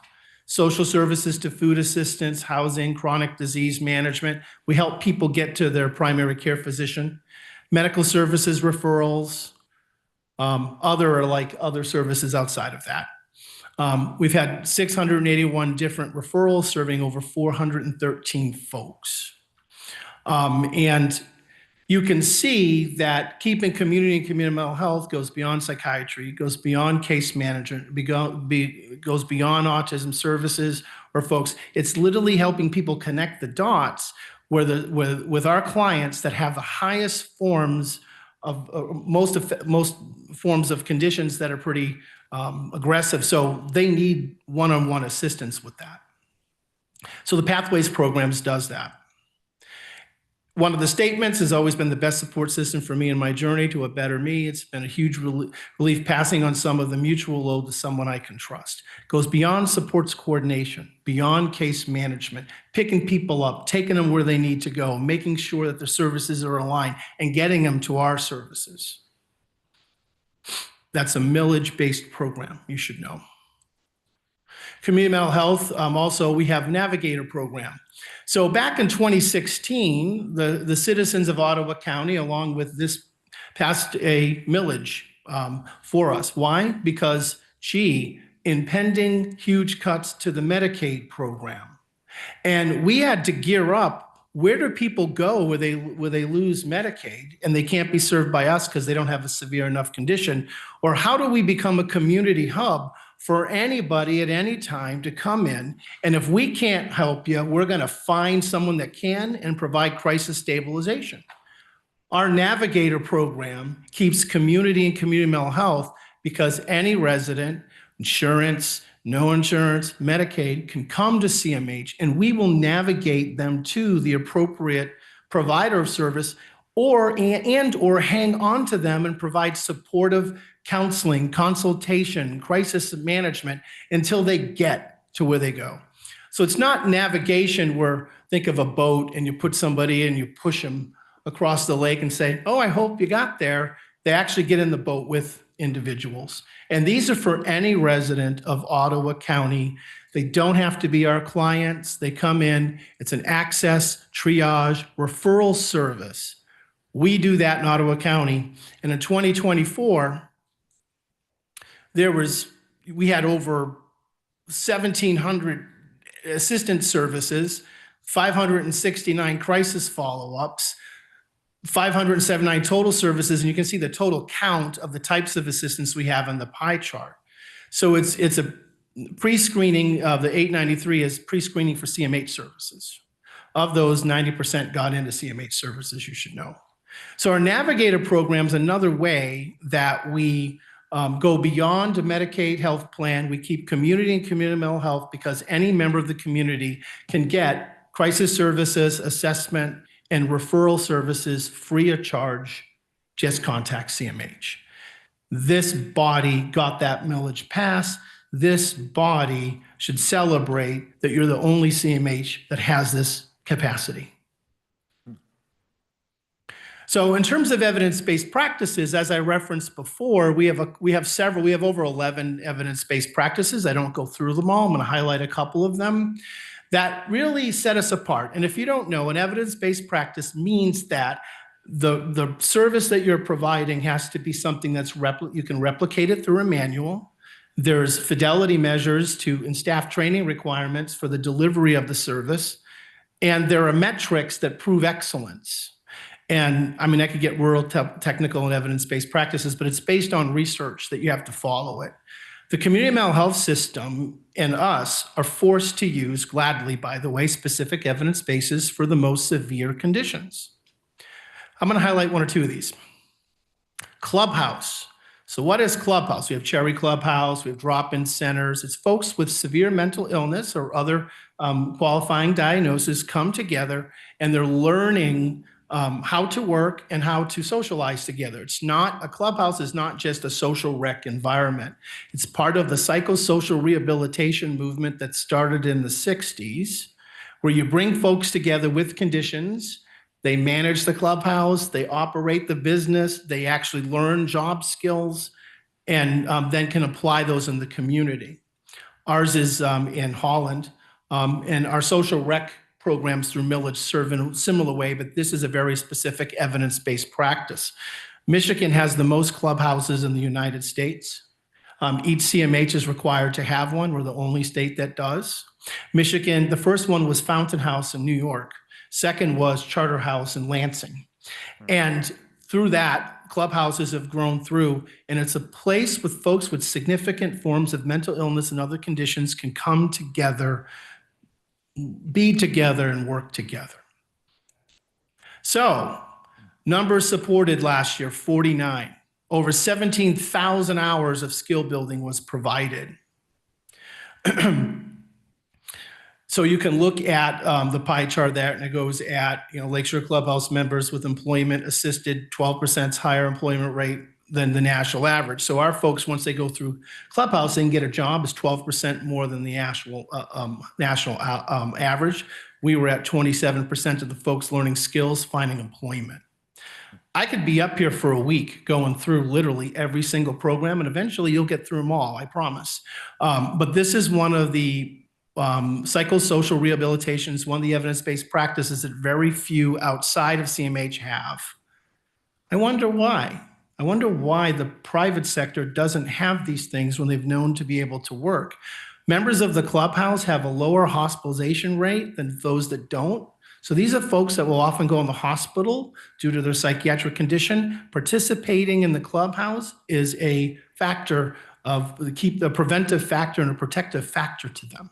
Next year, you'll see data proving that. I'll have data that shows you Clubhouse related to hospitalizations versus the rest of CMH versus the state. So you can demonstrate it's worth us doing. You can see that. ACT stands for Assertive Community Treatment. Michigan has the most ACT teams in the state. It was a requirement nationwide. It isn't as much anymore, but we have them. What is it? It's a team-based model that focuses on the folks with the most severe of mental illness or substance abuse that have poor treatment compliance, meaning they may not think they're ill or participate in treatment without assistance. So our RCT team goes to where people are at. There's our medical directors on there, or nurses, social workers, support workers, community workers. They're going to where people are. They don't come to us, we go to them. And you're going to see in a moment some of the stats on that. But once you're on the ACT team, it's actually very difficult to get to a lower level of care. And we pretty much have people on our team for a long time because it takes a long time to deal with treatment resistance.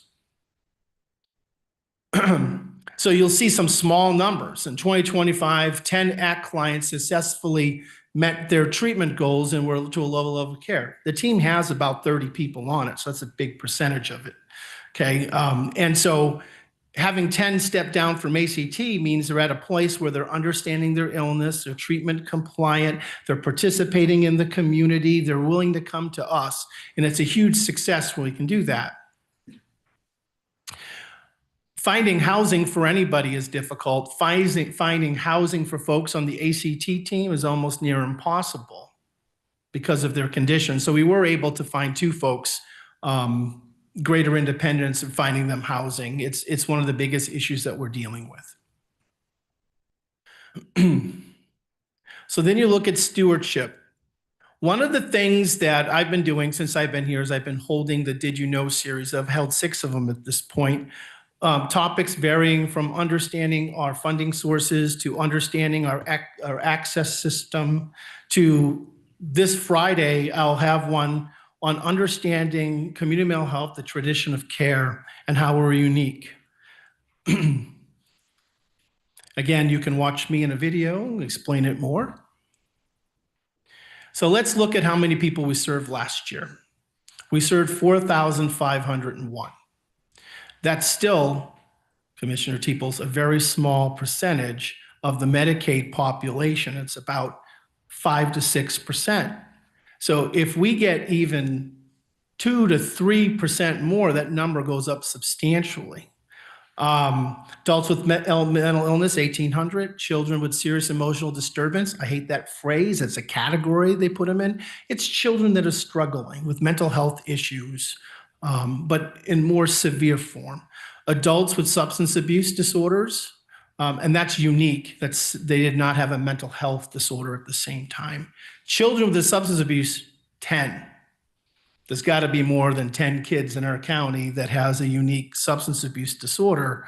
We seem to fold them into that 917 number, just so you know. So those are distinct children we're serving that don't have anything, but adolescents are in that. We don't have any 7-year-olds on drugs, okay? Person with an intellectual developmental disability, 707. Keep that in mind when I go through some of the expenditure data. That's 707. But we've had the honor of serving 4,501 people in our county. I'm getting there, I promise. This slide goes to keeping community mental health. I've already kind of gone through that and becoming a center of excellence. I'm already kind of do that. But one of the things I'm going to highlight for this year that you'll see come up is that we have a new robust outcome management system and looking at answering the question, does what we do matter? I didn't have that ready for 2024. It will be for 2025, but you'll get broad categories with specific details on how many people we've served, how effective we have served them, and their ability to remain in our community in a very clear and straightforward manner. And I hope to have some of those statistics for you probably the next time I report. You can't see this, very well. But for the public, we're looking at the next two slides is how much as CMH do we contract or do we provide directly with over 180 of our employees? What you can't really see here very clearly, just because of the distance and the coloring scheme we have here, is that most of the services that are contracted out are in the residential area. And that's the big green bar. And it's close to $30 million in expenditures. Our overall budget, so when you add all the funding sources, around 71 million. So it's significant. In that is over 200 of those folks with developmental and intellectual disabilities, and then the rest are folks with severe mental illness. But from a contractual standpoint, we have autism providers that do ABA therapy, licensed residential, and it's a contract network that has over 300 contracts. And if you add up all their employees, it's close to 1,000 people. So in addition to us, we have a whole army of partners in certain services that we are providing, too many of them to go through today. So what do we directly operate? Primarily, we're directly operating our case management, supports coordination, ACT teams. And why do we directly operate supports coordination or team-based case management? Because that's who controls the treatment plan. And the closer to who controls the treatment plan or person-centered plan, we believe should be us. We should directly operate that. Our contract providers provide services that are identified in that plan, but we want to have the ability to put the plan together to provide the core services, psychiatric services in that plan. And this just gives you a sense of what services and the kind of expenditure levels that we're having there. It's a lot to take in. So this slide is not accurate. I was sitting there in the back losing my mind because I've been through this presentation 6 times and it's missing the biggest funding source, Medicaid. So disregard this form. I'm going to bring it back together with you with a pie chart because that only adds up to not even 1/3 of our revenue.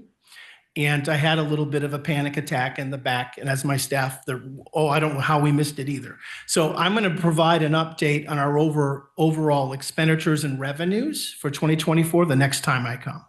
Just focus on that. Plus, we're still closing the books on 2024, believe it or not. But I can give you a sense of how we're spending our money. So the by population group, remember that 707? They account for close to $30 million of our revenue, but they're only 20% of our folks. Why? Because their services are costly. Every residential placement or to keep people in their own natural settings can cost $100,000 a person. That's how much it's gone up from years past. Even 5 years ago, it was 40% less than that. So our mental health adult services, you can see comes in second. And then you have the various other programs we have in terms of expenditures. Does that make sense, the slide? Can you see it? Do you have any questions on it? So the only question I have then is the third one. I just think it's worth noting is autism. Is that as we continue to see that one go up too? Yes, autism's had a 300% growth in the last 3 years. Our access data, when we come in, those that make it past the screening are almost virtual. It's 100% getting into our program because the screening tool the state makes us use is so broad that everybody's kind of captured in it, which is both good and bad. It's good to help make sure people get the right autism services. It's bad because they haven't funded it appropriately. And that's one of our cause of our Medicaid deficits. Quick question. When I look at these other areas, jail, family services, SUD, admin, it seems like those are going to stay more or less relative to where they are now. But it seems like even like, adult services and IDD might stay maybe relatively similar, but autism is just going to grow. Correct. Autism is going to end up growing.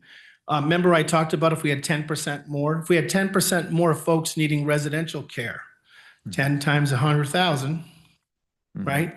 So MI services will, MI adult services will continue to grow too, especially if there are shenanigans at the medical level. Remember, we serve folks with no insurance. So if you don't have insurance, you come to community mental health. And if you have a severe enough condition, we shall and must serve you. And so that can grow based on economic impact to the population. The prevalence rates of mental illness are going up. And so if our funding was based on prevalence rates, we'd be fine, but it's not. But those are the general areas that are going to continue to grow. Autism being the biggest that I anticipate next year when I report this, that bar will surpass the mental health adult services bar.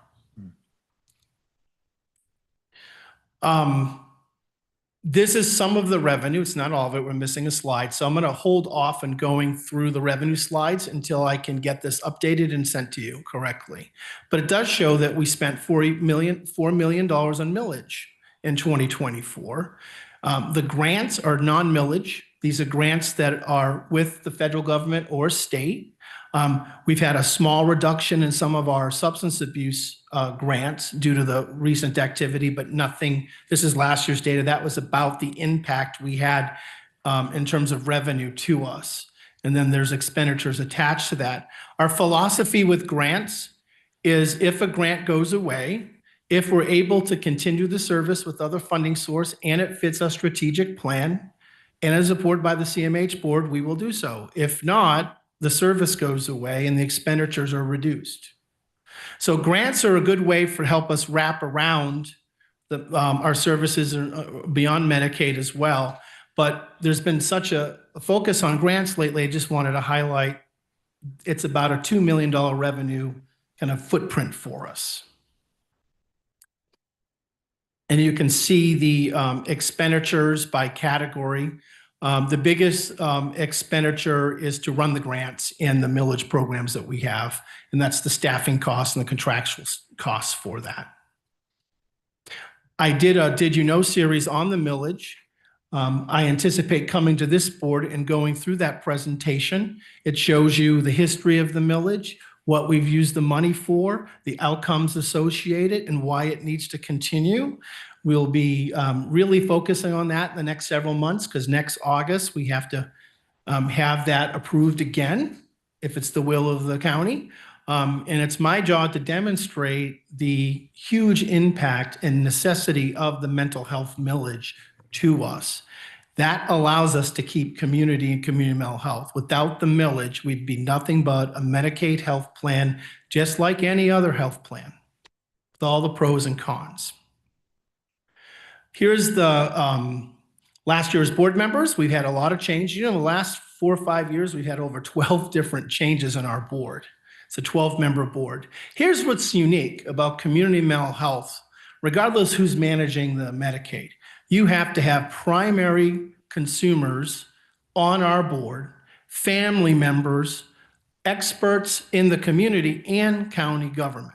The CMH board is a true reflection of a community partnership for a major healthcare system and outside of healthcare. There's nothing else like it. Where do you find that much local people in there mixed with government officials? And I'll tell you, we're required by the mental health code to do that. And it's a distinctive characteristic and a tradition of care for CMH.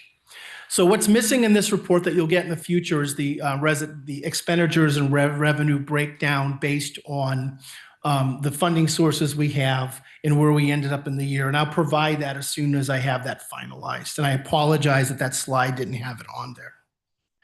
I'll take any questions. Question, comment? Commissioner Moss. Quick question. You already answered my first one about the children's substance abuse, so thank you.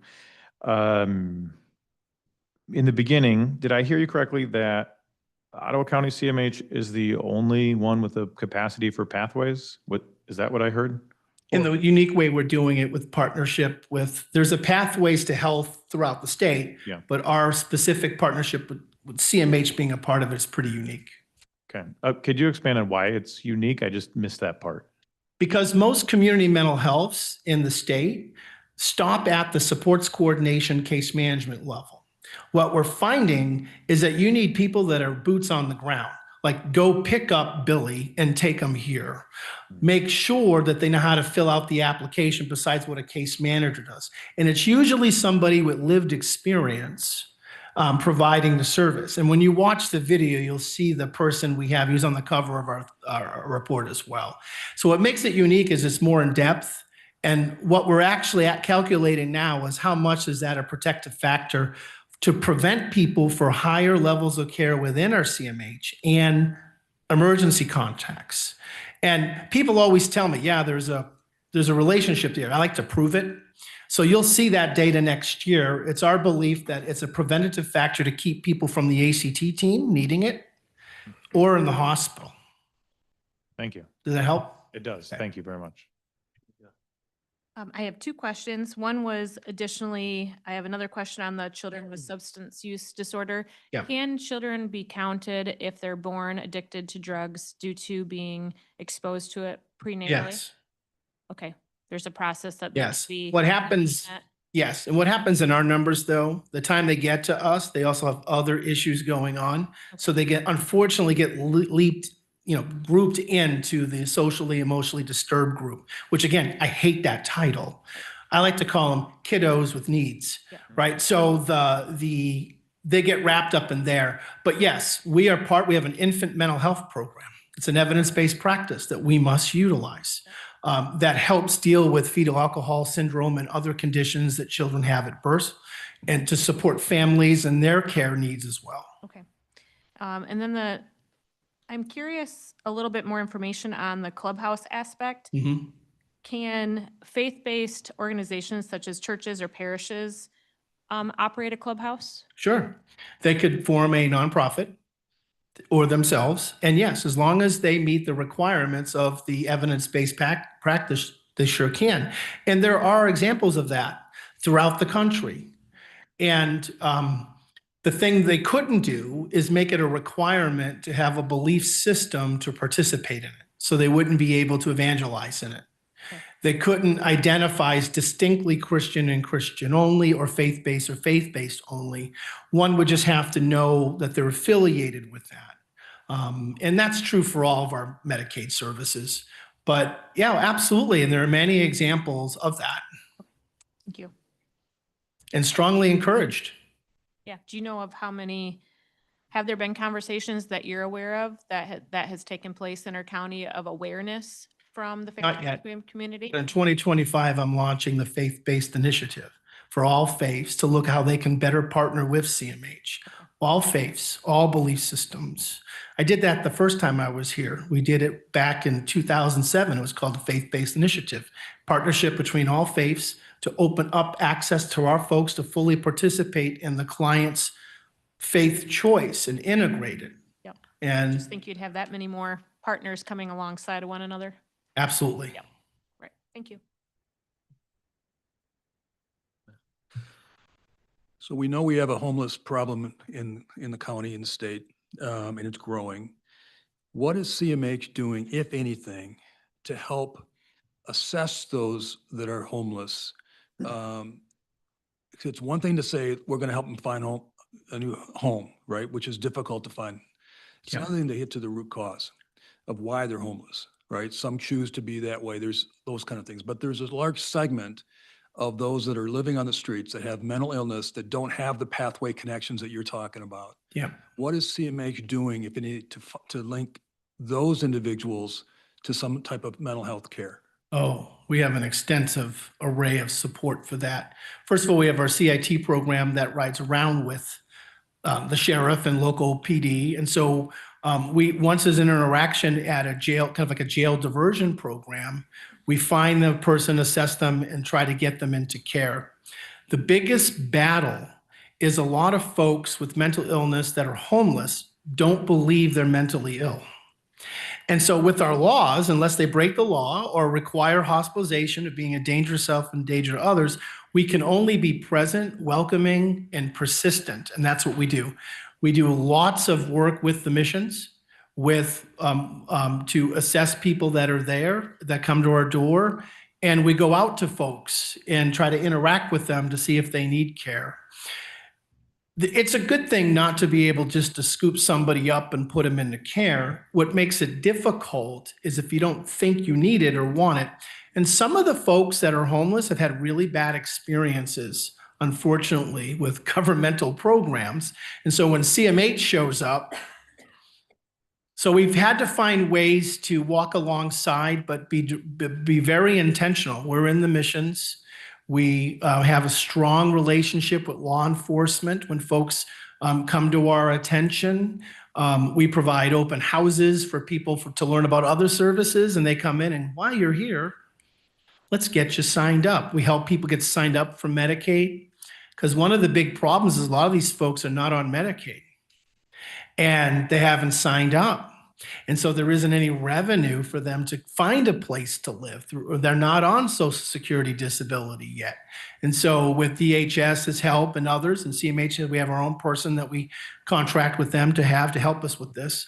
We try to get people going, but make no mistake about it, the relationship between mental illness and homelessness is real, and it's a challenge to address it without infringing on the civil liberties of people.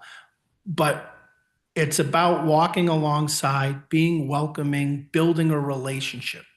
And that's how we do it. Relationship with missions, law enforcement, people in the community that come to our attention, welfare checks, those types of things. Yeah, I think that's why, the clubhouse concept strikes me, okay, it's great, and we need more of those, but it's still a question of getting people to participate and go, and whether they want work programs, but if they're connecting with, if we can support organizations like Clubhouse Philosophies, right? Those that provide those kind of services, and use some examples. And we bring home and homeless folks, and it's accessible to homeless folks to drop in and start talking among their peers about, wow, I got this benefit here, you can go here. And they start to build that relationship among themselves, and they can start support the idea, look, maybe I could use some help. Let's go here. So I would, those whole ideas of supporting more clubhouse type organizations, whether it's churches, right? Or others around, they're around, and help these homeless folks find them accessible. In my sister's situation, we had to drive and get all the way across a town to find a clubhouse organization, right? She didn't want to go. Right. And she just didn't want to go. And so she was one of those people that would say, I don't want to go. I don't want to go. And I know the struggle, but the more of those outlet for those folks, the better. Yeah, it's reducing stigma. We use the stages of change model. Stages of change is real briefly says there's some people that they're in pre-contemplation. They don't even know they need help. Then there's contemplation. I might need help. Then there's action. They're getting it. And then there's maintaining it.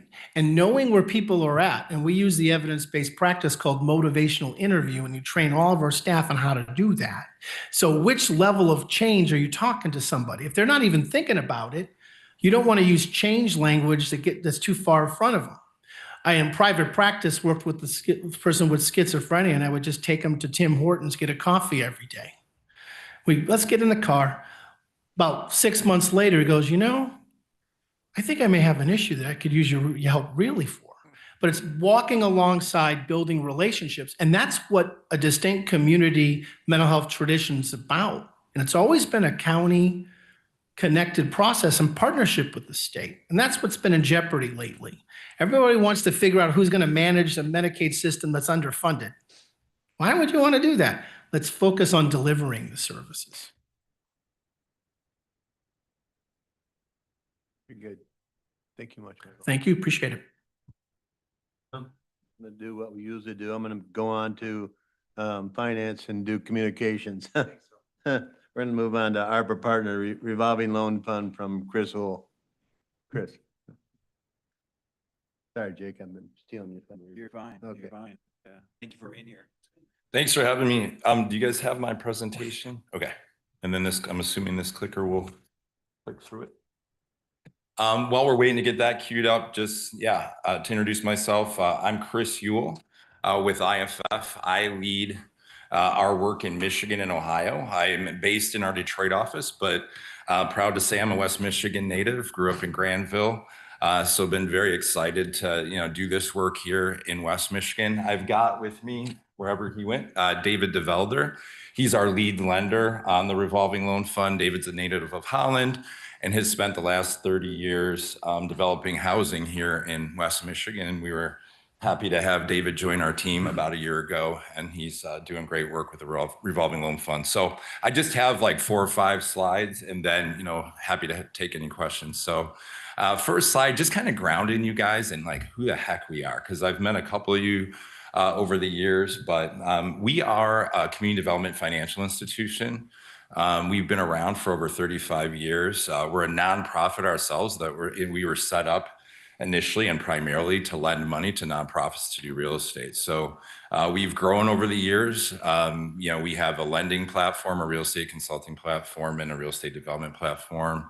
Went from $2 million of seed capital 35 years ago, and now have over $1 billion of assets that we've grown, making investments in communities throughout the Midwest. You know, you can kind of see we work with a number of different, you know, sectors. So think everything from healthcare to housing to early childhood, you name it. We've probably done it. So, you know, but about a third of the business over the years has been working in the affordable housing space. As I mentioned, you know, we serve 9 states, really 10 states throughout the Midwest. We've been operating in Michigan for 11 years. I've got a next slide showing some of that, but that includes our office here in West Michigan in Grand Rapids that we opened a couple of years ago. In the 10.5 years we've been in Michigan, we put almost $250 million in play from our lending platform, done well over 100 real estate consulting engagements.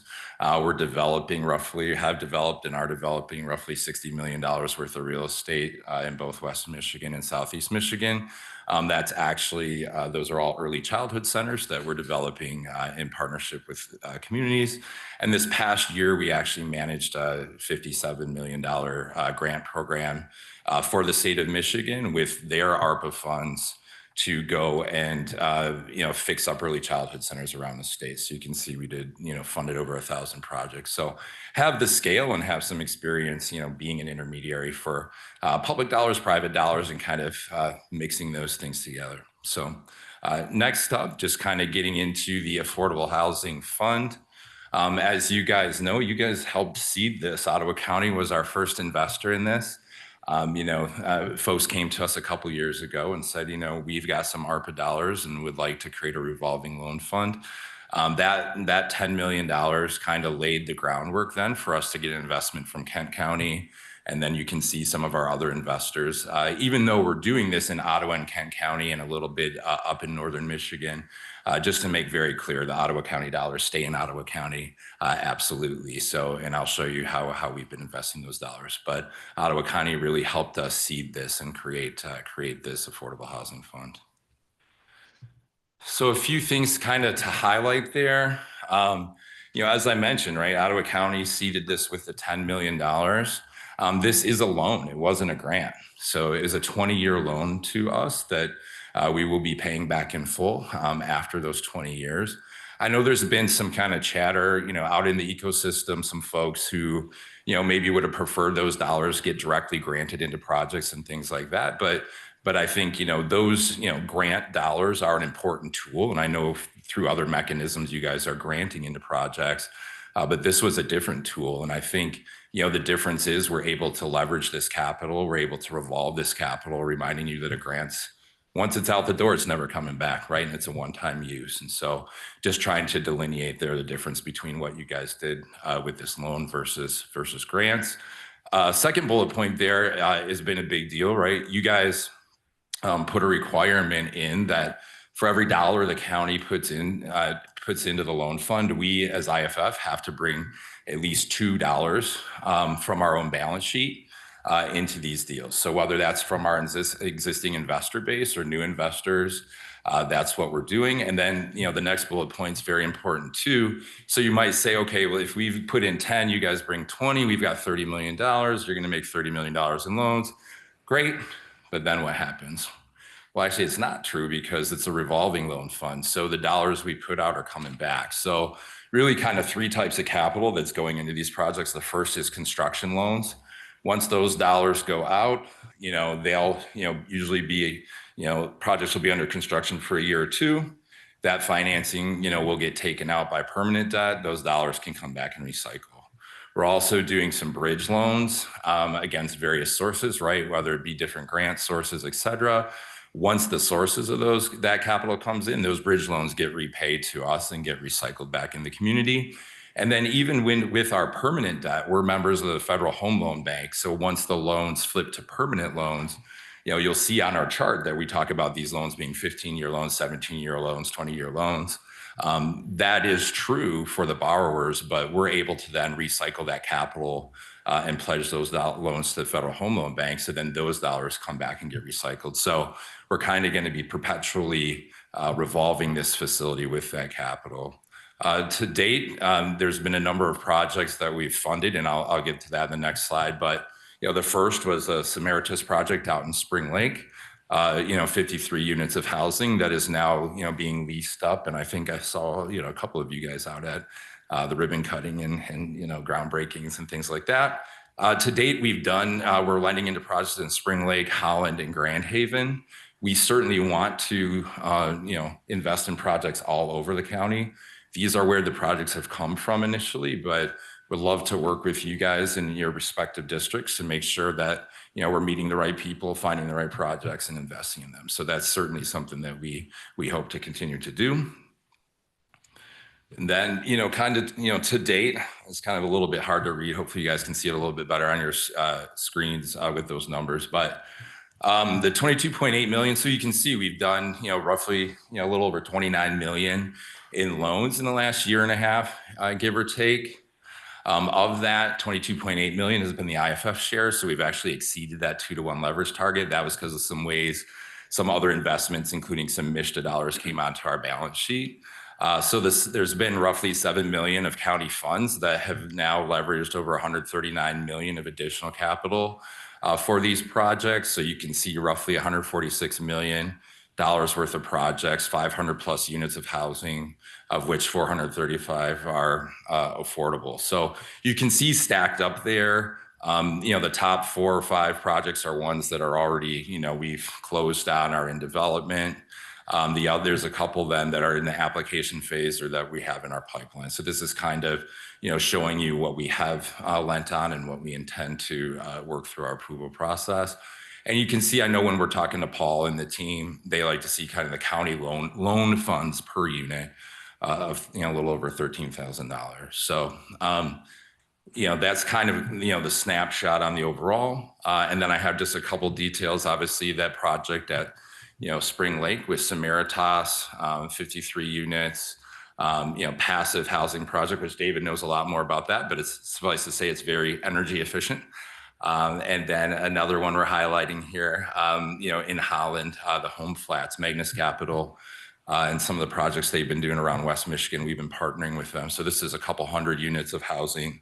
And we're excited about this one too, because Magnus is actually putting an early childhood center in the housing development. As I mentioned, we do a lot of work in that space and kind of encourage them to think about when they're adding amenities to their developments, adding early childhood centers, and they really are. And so that's what I got for you guys. So I don't know, any questions, comments? Happy to take them. Yeah, hey, Chris, thanks for coming. Could you just kind of do the math real quick on the per unit? That is the total that we've invested, or is that? Yeah, so you can see on here, the second column from the right says county share, right? So in each of the projects, we've done, 29.7 million in loans. 6.9 million of that was technically from the county's 10 million. And that's divided by the 518 then? Yes. Yeah. Thanks. I double checked that math before I was like, I saw make sure. Numbers. I'm like, okay. Yeah, but that's what I did there. That's how many dollars we've put in, and that's how many. Great. Thank you very much. Quick question here. So who's eligible for the funds? Who selects the projects, and how is eligibility determined, or how do you find new projects? Maybe is a better way to. Yeah, so a lot of that, it's a lot of the work David does, getting out into communities, meeting developers. So anyone really developing affordable housing in the county, whether they're a nonprofit or for-profit. For some context, as we were setting up the fund and trying to figure out what was necessary, we held a bunch of roundtable discussion with the developers, both, we did here in this building, we had the nonprofit developers in, the for-profit developers in.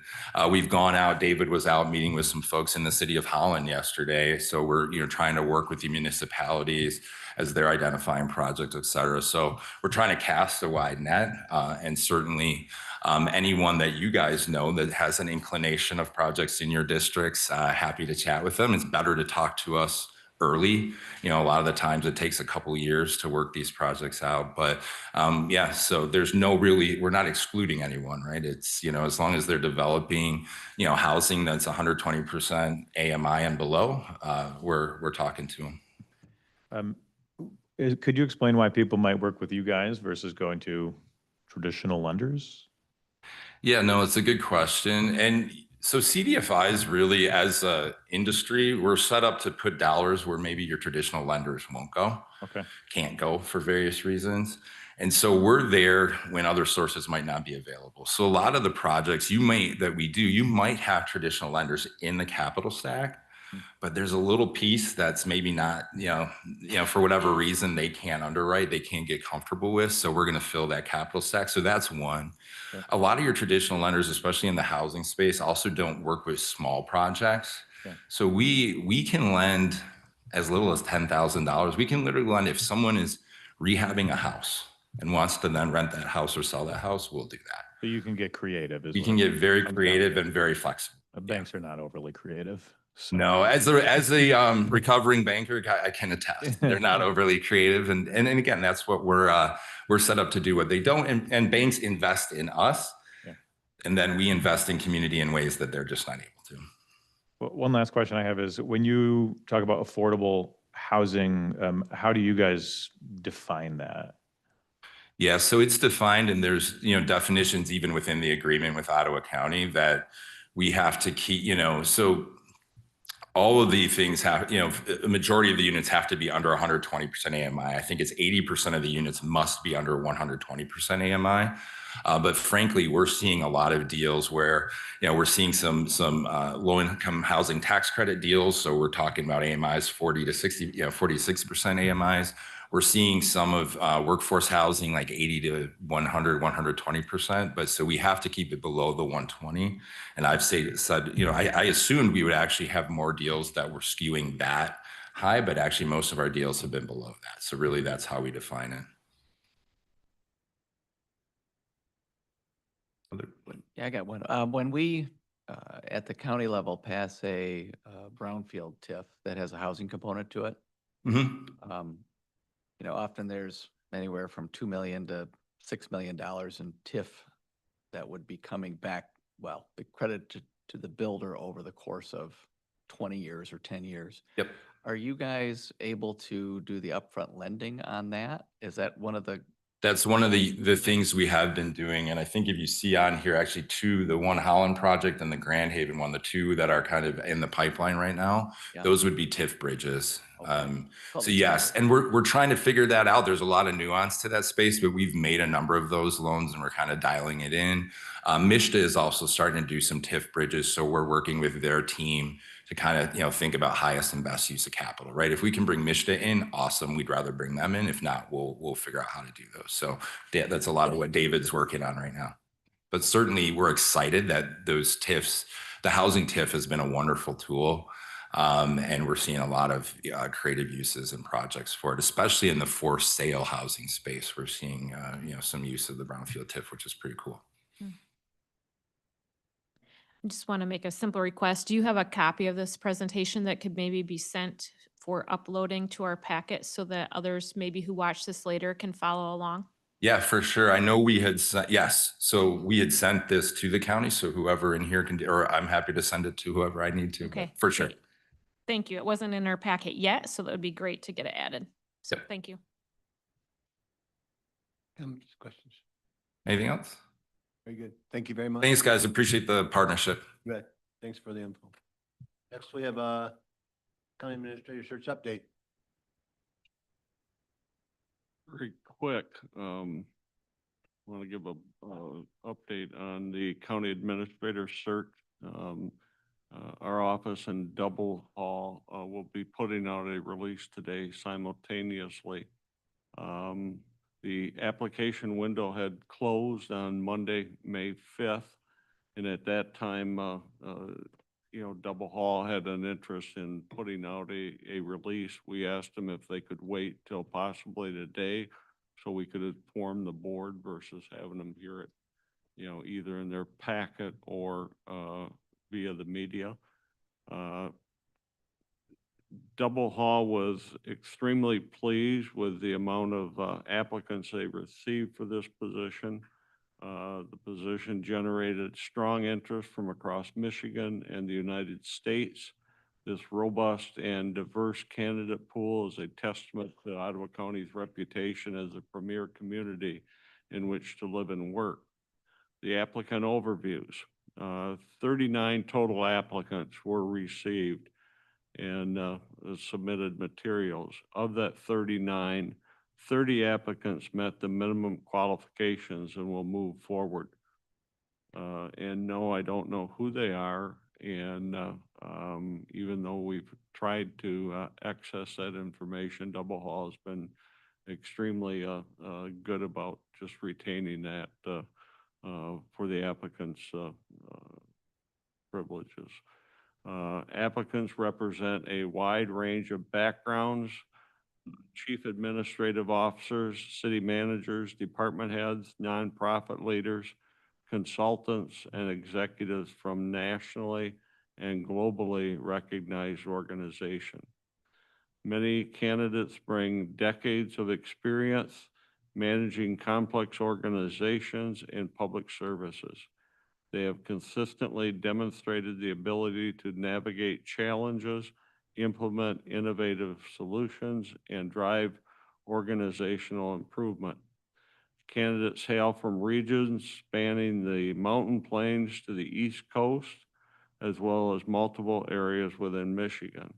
This diverse representation brings a wealth of perspectives and experiences informed by regional challenges and opportunities. Mitch Foster from Double Hall noted that the high caliber of applicants and their commitment to local government and to Ottawa County continued successes. The search is now in the pre-venting stage, which will be facilitated by Double Hall Solution. This phase includes in-depth review of the applicants and preliminary conversations. Focuses on identifying candidates who are aligned with Ottawa County's values, leadership needs, and long-term priorities. Upcoming milestones, May 12, yesterday, preliminary candidate conversations began. May 27, the candidate reduction will come to the Board of Commissioners in closed session. June 4 to 5, finalist visits, including public presentations, will take place at this facility. Mid-June, an offer and contract discussions will take place.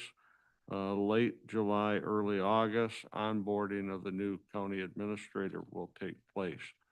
And again, those upcoming milestones are subject to change a little bit depending on what occurs with Double Hall and even in some of our processes. So again, we're excited that this thing has basically grown legs and is now moving forward. So again, I would just suggest that the board gets ready for dealing with a number of candidates that will be discussed in closed session, and hopefully we can, get a reduction of manageable people to originally start with. What's the sequence of events with regards to the community group that is doing a preliminary look at these candidates? And then when would we be in closed session again to review this as a board? Okay, you'll go to closed sessions first, which will be May 27. Double Hall will manage that process. and bring a slate of individuals that they've narrowed down from the 30 to a number. I don't know what they're going to bring forward, but they'll bring a number forward to the board. And through the closed session process, you can have discussions about them, to decide on the number you want to bring forward. And the next process will be including public presentations to the community group. And we're anticipating that we'll do a quick drive around to the county's primary spots where facilities are located, and that'll give them an opportunity to have discussions with their driver and talk about how they'd like to move forward. We're not going to visit the facilities per se. We'd like to do that after a selection is made, and then I'd like to bring those individuals around, have some lunch and learns and open times for a cup of coffee at those various facilities, so the employees can get an opportunity to look at your primary candidate.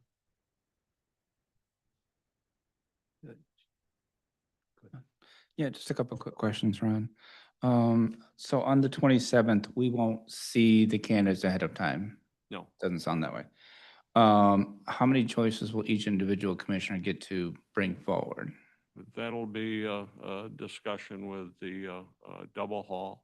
Okay. And, based on some of the things they've done in the past, I would imagine that if, there's multiple candidates that they bring forward, say, for example, if there are 10 that they bring to that meeting, that the board will probably choose anywhere between 4 and 6. So when you say 10, you mean the double hall will make a pre-selection, or they are just bringing us the minimum requirement candidates? My assumption is that they're going to bring you the 30, unless they narrow that 30. And then what was the 10 then? I'm sorry? And what was the 10 that you just mentioned? Well, that the board could then narrow them down to that perspective. To 10? Yeah. Okay, here it says 3 to 5, so Well, it'd be 10, could be 5, could be 3. yeah. Okay. It could be anything that you desire based on the qualification and the individuals that you see. Okay. And then finally, on June 5, it says that there's going to be an open session, but it says predetermined interview questions will be provided. And could you kind of talk through that real quick? Why would we be given predetermined interview questions? Is that off an old document? I'm just reading this document, which was Okay. given to us last time, I guess. Yeah, mine doesn't say anything about that. They mentioned that that they would give us I think questions. I that- think for consistency, there's going to be some predetermined questions, but otherwise it's free game for all of us. So we won't be limited to the questions that Double Hall wants us to ask. No. Okay, that's what it said here, so I appreciate that. Just a quick question. Will that closed session happen simultaneously during the Board of Commissioner meeting? Yes. Okay, so not prior to it, right? It's not like a separate meeting prior to that evening? No. I'm just thinking for planning purposes. And then June 4 and 5, you mentioned, do you have any specific timeframes at this point in time? No. Just kind of Yeah, keep those days no. open? We have to talk to Double Hall about that. Okay. We'll get that as soon as we can get it from them. And then I guess one other question I had was, will this board have an opportunity before that June 4 and 5 to possibly discuss questions, to have that process streamlined before that date? I just thinking through some of that to make sure that's. Yeah, I think one thing strikes me, and following up with that a minute, that next board meeting on the 27th is an evening. This could be a really long day for us, right? And I'm wondering if we want to talk to Double Hall, Gary, and have a meeting in the daytime so that we can get through all of these candidates and applications and resumes and all that stuff earlier in the day. I agree. Otherwise, we're going to be going into the wee hours of the next day, the way I got a feeling. So what do you guys think about that? Should we be thinking about an earlier day meeting to review these applications in closed session on that day? So I guess one thought I have is, are we going to, and maybe we're not, if we're just seeing it in closed session, but if we could see any of that information ahead of time, then it will take less time in closed session. But if that's not possible, then yes, we need more time. And I will say that when Mitch was here, I asked specifically if we could see the candidates before we entered closed session, because that's where a lot of your reading of the material takes Yeah. in reading on the people. And he had made a statement, you can correct me if I'm wrong, I believe I remember him saying that he would give us that information. Yeah, I think he was concerned about the confidentiality of the candidates, right? So he wanted to make sure he was protecting that from premature disclosure. I know he was concerned about that, but I would agree. I mean, it'd be great for us to be able to chance to look at that stuff before we actually come to a meeting, right? We just have to coordinate that, Gary, somehow and figure Well, that out. We'll be having some conversation with Double Hall, based on the fact they've already started, the process of, looking at the candidates individually and talking with them. I don't see them releasing, the applications to the board prior to the, closed session meeting. Because they will deal with, a structured, environment for the commissioners to look through all the applications and question them about the applicants and things of that nature. Now, the questions, I believe, we can forward a list of questions that the commissioners would like to, include in the process when they get to interviewing the candidates publicly. And, but I also believe they'll have a list of questions that may be similar in nature. And I would agree with you, Commissioner Teeples, that I think it would be really nice to have a meeting separate apart from the Board of Commissioner meeting on something as important as this. And another idea could be during the same thing or something different would be, if for some reason they don't feel that they are able to digitally send us that information. For instance, if we set up the closed session room, like during the day and have the documents for the candidates in there available for us, just in there and available for us to go in and review them.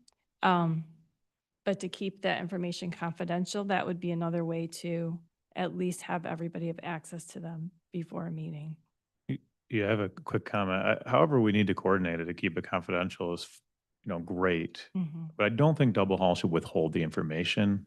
If there's 39 candidates, even if 30 are meeting the requirements or whatever, if you only take 5 minutes per candidate, that's a long time. Like, I don't see how we're supposed to go through, give a fair look at all 30, even if they recommend 10 in a closed session. I mean, that's going to be hours and hours. So if I have to come in or people have to come in and just meet directly with Double Hall or coordinate with admin, I'm okay with anything, but we should work something out. Well, remember, I totally agree, totally agree. We go into closed session, that means it's a public meeting, right? So that means public comment. We got to go through the whole process to get to the closed session. So it's almost like as I'm thinking off the top of my head, 2 meetings, right? A meeting for this candidate review so we can get into closed session, and then the board meeting in the evening about whatever else we're going to talk about that day. It's going to be, that day is going to be full, and we get back on the 5th or 6th of June, whatever day we get our shot at this, I think it's 5th. It's going to be another full day, right? It's going to be a busy week coming up. I think we have separate days. I have no problem with that. I mean, we did before. It took a long time. Yeah. We did Al. I mean, right? Remember that, Gary? It was- And I It's an important thing. think too, I mean, these are preliminary dates. This is the best case scenario. So, if it has to be pushed out into June farther to complete this process. I guess I don't want to see any of the processes shortened. I mean, at this point, we put all this effort into it. I want to make sure it progresses and you get a chance to look at as much information as you can. And it's only, you know,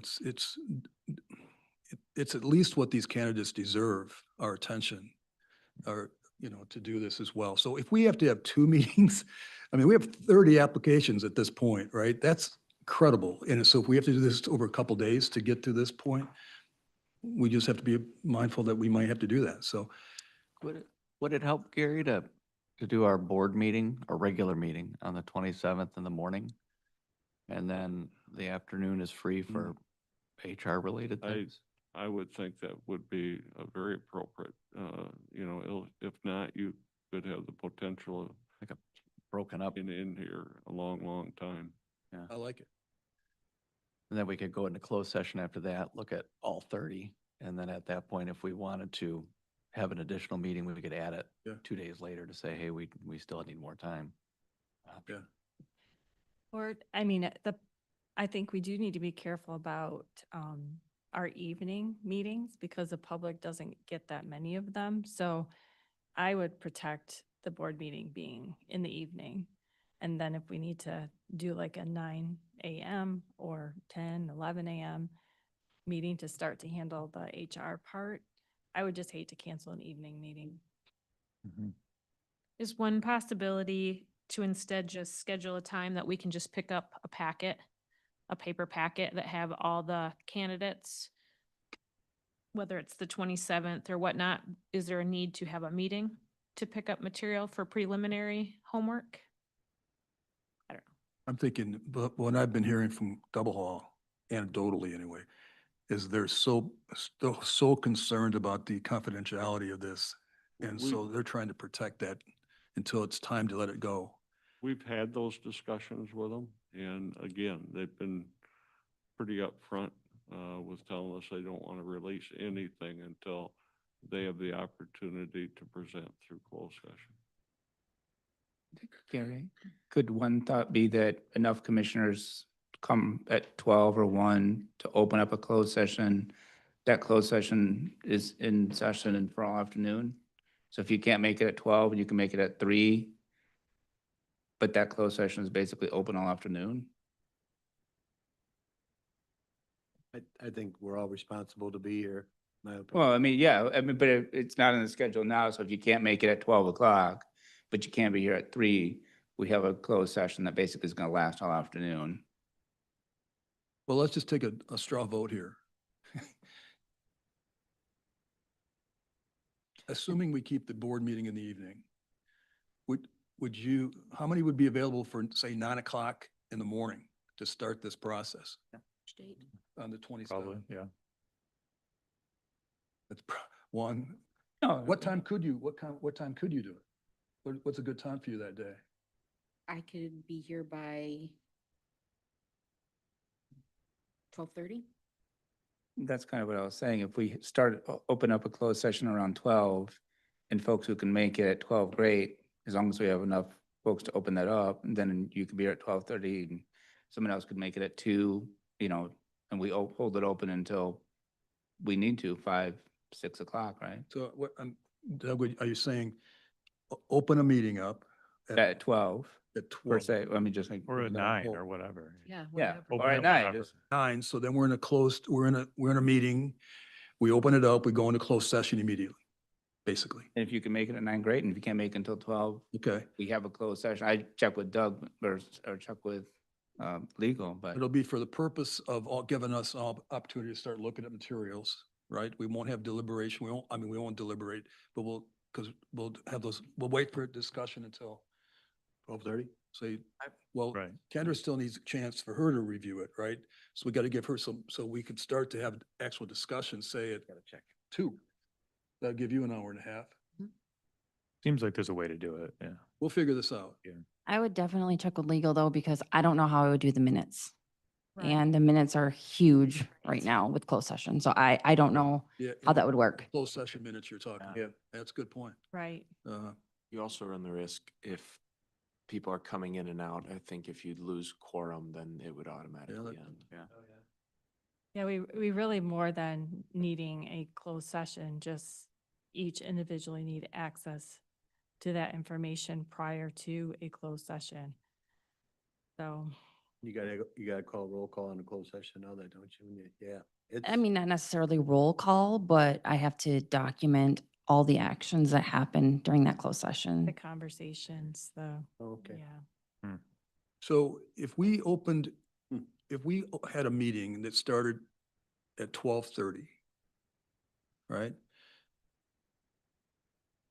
Regular meeting, public notice, the whole bit. And then we go into closed session immediately. And we start looking at, I mean, there's enough resumes to go around, we could be flowed, right? And we start to go until we're ready to talk. But starting at 12:30 that day and probably into the late night, because we'll go right from there right into a board meeting. And if we don't get the administrative discussion, HR stuff done, we will adjourn it to another day and then we'll proceed with the board meeting stuff. What do you think of that idea? Sounds good. That's good. Good. Okay, so we're gonna, Rachel, Gary, we'll move our board meeting, no, we'll set up a public meeting starting at 12:30 on the 27th. Regular public meeting. So will this just be a special meeting then? When I post a special meeting to go over Yeah, that's probably- applications? Yeah, that makes sense. Okay. Special meeting of the board on the 27th at 12:30. So we have to Are do we- public comment then, right? And then we go right into closed session. Yeah, yeah, yeah. Are we making sure we're following MCL for closed session regarding? Yeah, You will. yeah, we'll still have to take the roll call. We'll still need to have. I mean, for the purpose to go into closed session, this meets. Yeah, for sure. We'll make sure that is, because we know this is going in closed session to review applications isn't authorized no matter when we do it. So yes, we'll make sure that happens. Right. Good. Right. We keep our regular meeting. Second, And keep the regular meeting. you got something to say, Gary? I do. How about if we have some conversation with Double Haw Yeah. today or tomorrow and see if they have any recommendations. Sounds good. And the other thing is, I'm not so sure the public would be opposed to if you did consider to change your board meeting to days, because to me it's a lot better for commissioners to review this process during the days and if it ends up being the wee hours of the night. Or if we pick another day, like that Monday of that week to devote to a closed session, and spend the day in closed session going over these things. And, but again, let me see, or Ron or Karen can have some contact with Double Hall and, we'll see once. That Monday, Gary, is Memorial Day. Well, that won't work then. Well, that's No, better. probably won't. Like double hall. So, That works for Rachel. But in theory, I like your idea Okay. of Yeah. choosing a separate day for it because it's worthy of the attention. Mhm. good. Mhm. And again, they may preliminary look through them and be able to cut that 30 down. Yeah, I would think we substantially, could too. check it down. So, But I think the commitment was that all 39 will still be, the material still be Beautiful. given to the board to review. I think they promised that, so. Right. Second chance for public comment.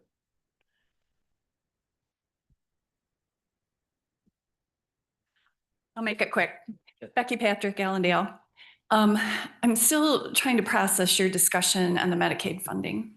And the reason I'm standing here is because I was watching you carefully during that discussion, and I can't tell what your plans are for dealing with this issue. I heard a motion I didn't hear a second. And then I heard a discussion about the resolution, which is fine. But we are still looking at a huge cut to the county's Medicaid funding. And I think it would be great if Dr. Bashirs and his counterparts around the state attempted to talk to officials about that. But there's no substitute for your voices on this. There are no substitutes for your voices on this. You need to engage on it, and you need to decide how you're going to do that very soon. Thank you for your time. Thank you. Any other public comments at this time? Thank you. We are adjourned. We will recess in, what are you guys thinking, 15 minutes, 10 minutes? What do you get? 10? 10? 10's fine. Okay.